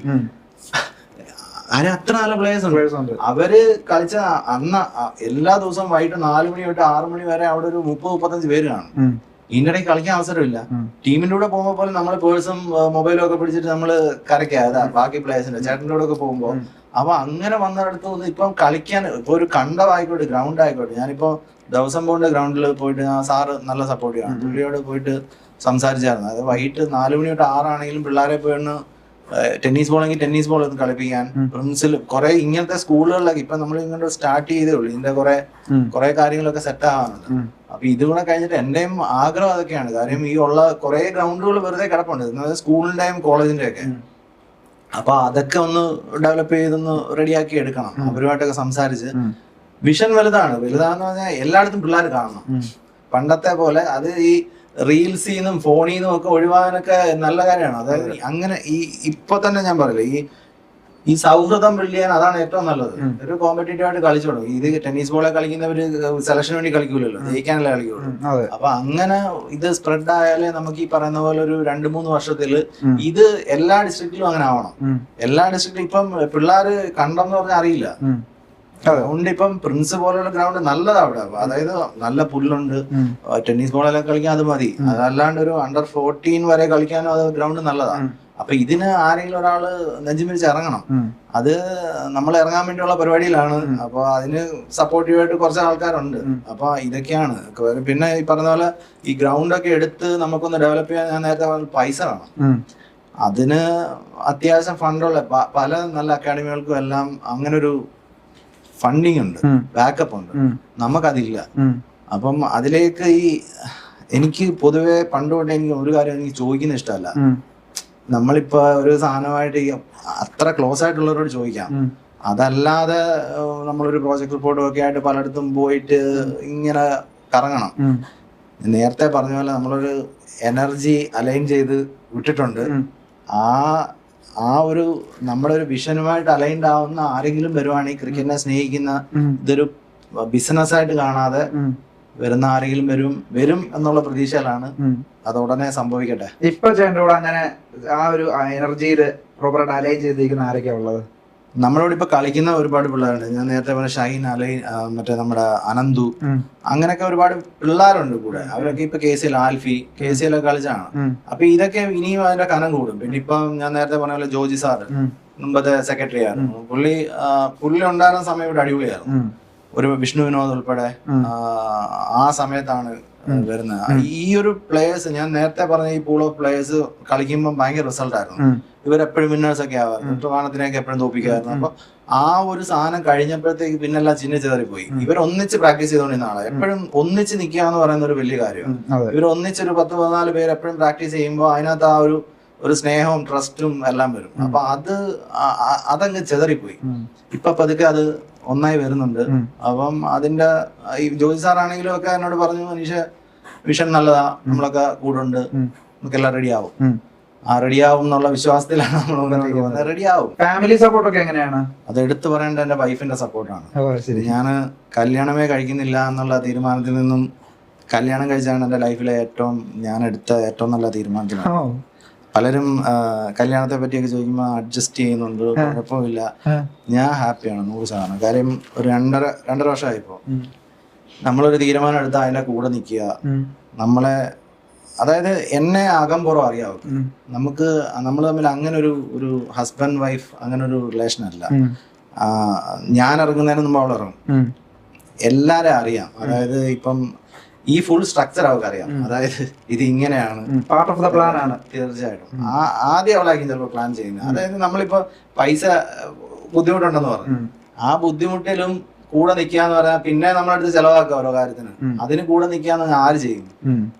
ചെയ്യുമായിരിക്കും, കുറവല്ലേ. എന്താ വൈഫിന്റെ പേരെന്ന് പറഞ്ഞില്ല? ഐശ്വര്യ. എന്ത് ചെയ്യുന്നു? ഒറാക്കിളിലാണ് സോഫ്റ്റ്വെയർ എഞ്ചിനീയർ. അപ്പോ അതന്നെ, അത് ഭയങ്കര ഒരു ഭാഗ്യമാണ്. എന്റെ ഏറ്റവും വലിയ ബ്ലെസ്സിങ് അതാണ്. കാര്യം നമ്മൾ ഒറ്റയ്ക്കല്ല, നമ്മുടെ വീട്ടിൽ തന്നെ ഒരു സപ്പോർട്ട് ഉള്ളപ്പോ അത് ഭയങ്കരല്ലേ. ഇപ്പൊ ഞാനിപ്പോ അക്കാഡമി തുടങ്ങിയ സ്ഥലം, അതിപ്പോ ചേട്ടൻ വേറൊരു ബിൽഡിംഗ് ചെയ്യാൻ വേണ്ടി ഇരുന്ന അവിടെ, അത് വരച്ച് പ്രോപ്പറായിട്ട് എല്ലാം പ്ലാൻ വരെ സെറ്റാക്കിയത്. അപ്പോഴാണ് ഞാൻ ഇതുപോലെ വന്ന് പറയുന്നത്, എനിക്കൊരു എന്റെ മനസ്സിൽ എന്നോട് നീ ചെയ്തോന്ന് പറഞ്ഞു. അങ്ങനെ അതൊരു ഭാഗ്യല്ലേ. ഇത് ഞാൻ നേരത്തെ നമ്മള് കൊച്ചിലെയൊക്കെ കൊടുത്ത കൈകള് ഇതിങ്ങനെ വരുന്ന അണ്ടർ 14 ഒക്കെ സെലക്ഷന്റെ സമയത്തൊക്കെ നമ്മൾ സൈക്കിളും ചവിട്ടി പോയി എത്ര വീടുകളിൽ പോയിട്ട് പിള്ളേരെ വിളിക്കാന്നറിയോ, ഷൂ ഇല്ലാത്തവർക്ക് ഷൂ, പാഡ്, അങ്ങനെ നമ്മള് അതാ അന്നോട്ടെ ഒരു അതോറിറ്റി, ഒരു ഓണർഷിപ്പ് ഏറ്റെടുത്തിട്ട് നമ്മള് ഇങ്ങനെ ഇറങ്ങുമായിരുന്നു. കളിക്കട്ടെ, എല്ലാരും കളിക്കട്ടെ എന്നുള്ളൊരു ആറ്റിറ്റ്യൂഡ്. അതുകൊണ്ടാണ് നമ്മളിപ്പോ ഇങ്ങനെ ഈ ഇവിടെ വന്നിപ്പോ ഈ ഇന്റർവ്യൂ ഇരിക്കുന്നത്. ഞാൻ അങ്ങനെ ചിന്തിച്ചുകൊണ്ടാണ്. അത് മാത്രമേ, ഞാനല്ലാതെ കളിച്ചുകൊണ്ടോ അങ്ങനൊന്നും ഞാൻ വിശ്വസിക്കുന്നില്ല. ഞാൻ ഒരുപാട് പേരെ ഹെൽപ്പ് ചെയ്തിട്ടുണ്ട്. കൂടെ നിൽക്കുന്നവരുടെ വിഷമം എന്റെ വിഷമമായിട്ട് തന്നെ ഞാൻ കാണാറുണ്ട്. അപ്പൊ അതിന്റെയൊക്കെ റിസൾട്ട് ഇപ്പോ ആ ചേട്ടന്റെ സപ്പോർട്ട്, ഫിനാൻഷ്യലി ആണെങ്കിലും എല്ലാം കൂടെ ഉണ്ടെന്ന് പറയുന്ന ഒരു തോന്നൽ. ഇപ്പൊ വൈഫും ചേട്ടനും പോരെ, ഒരു വീട്ടിൽ നിന്ന് അതിനേക്കാൾ ഒരു സപ്പോർട്ട്. അതേപോലെ നമ്മുടെ ആ ഒരു എനർജിയുമായിട്ട് മാച്ച് ചെയ്യുന്ന ഒരുപാട് പേരിപ്പോ കൂടെ വരുന്നുണ്ട്. അത് നാളെ 15, 20, 25, 50, 100 ആവട്ടെ എന്നുള്ള സാധനം മാത്രമേ ഉള്ളൂ. അതിനകത്ത് ഇപ്പൊ റിസൾട്ടിനെ പറ്റി ഞാൻ ബോധമായിട്ടല്ല. കാര്യം ഇത് നമുക്ക് അറിയാം ക്ലിയർ ആയിട്ട് എങ്ങോട്ടാണ് പോകേണ്ടതെന്നുള്ള അറിയാം. അതങ്ങനെ പോവാണ്. പത്തനംതിട്ട ജില്ലയുടെ ഒരു ക്രിക്കറ്റ് ടീം അത് ലോക നിലവാരത്തിൽ തന്നെ വളരുന്ന രീതിയിൽ മാറട്ടെ എന്ന് ആത്മാർത്ഥമായിട്ട് തന്നെ ഞാൻ ആഗ്രഹിക്കുകയാണ്. അപ്പൊ ഈ ഒരു സെഷൻ, നമ്മുടെ ഈ ഒരു സെഷൻ മൈൻഡ് അപ്പ് ചെയ്യുകയാണ്. ഈ ഒരു സെഷൻ കാണുന്ന ഒരു യൂത്ത് ക്രിക്കറ്ററിനോട്, അല്ലെങ്കിൽ ക്രിക്കറ്റ് കളിക്കാൻ ആഗ്രഹമുള്ള ഒരാളോട്, അല്ലെങ്കിൽ ഒരു പ്രൊഫഷൻ ആക്കണമെന്ന് കരുതുന്ന ഒരാളോട്, ഇവിടെ എത്തിയിട്ടില്ല എന്ന് കരുതുന്ന ഒരാളോട് എന്താണ് ചേട്ടന് കൊടുക്കാനുള്ള, ഹൃദയത്തിൽ നിന്ന് കൊടുക്കാനുള്ള ഒരു മെസ്സേജ്? ഫിയർലെസ് ആയിട്ട് കളിക്കുക, ആരെയും ഒന്നും ബോധിപ്പിക്കാതിരിക്കുക. നിങ്ങൾ ഇത് 100% എൻജോയ് ചെയ്യുക. പ്രോസസ്സിൽ മാത്രം ട്രസ്റ്റ് ചെയ്യുക. റിസൾട്ട് ഇന്നല്ലെങ്കിൽ നാളെ സംഭവിക്കും.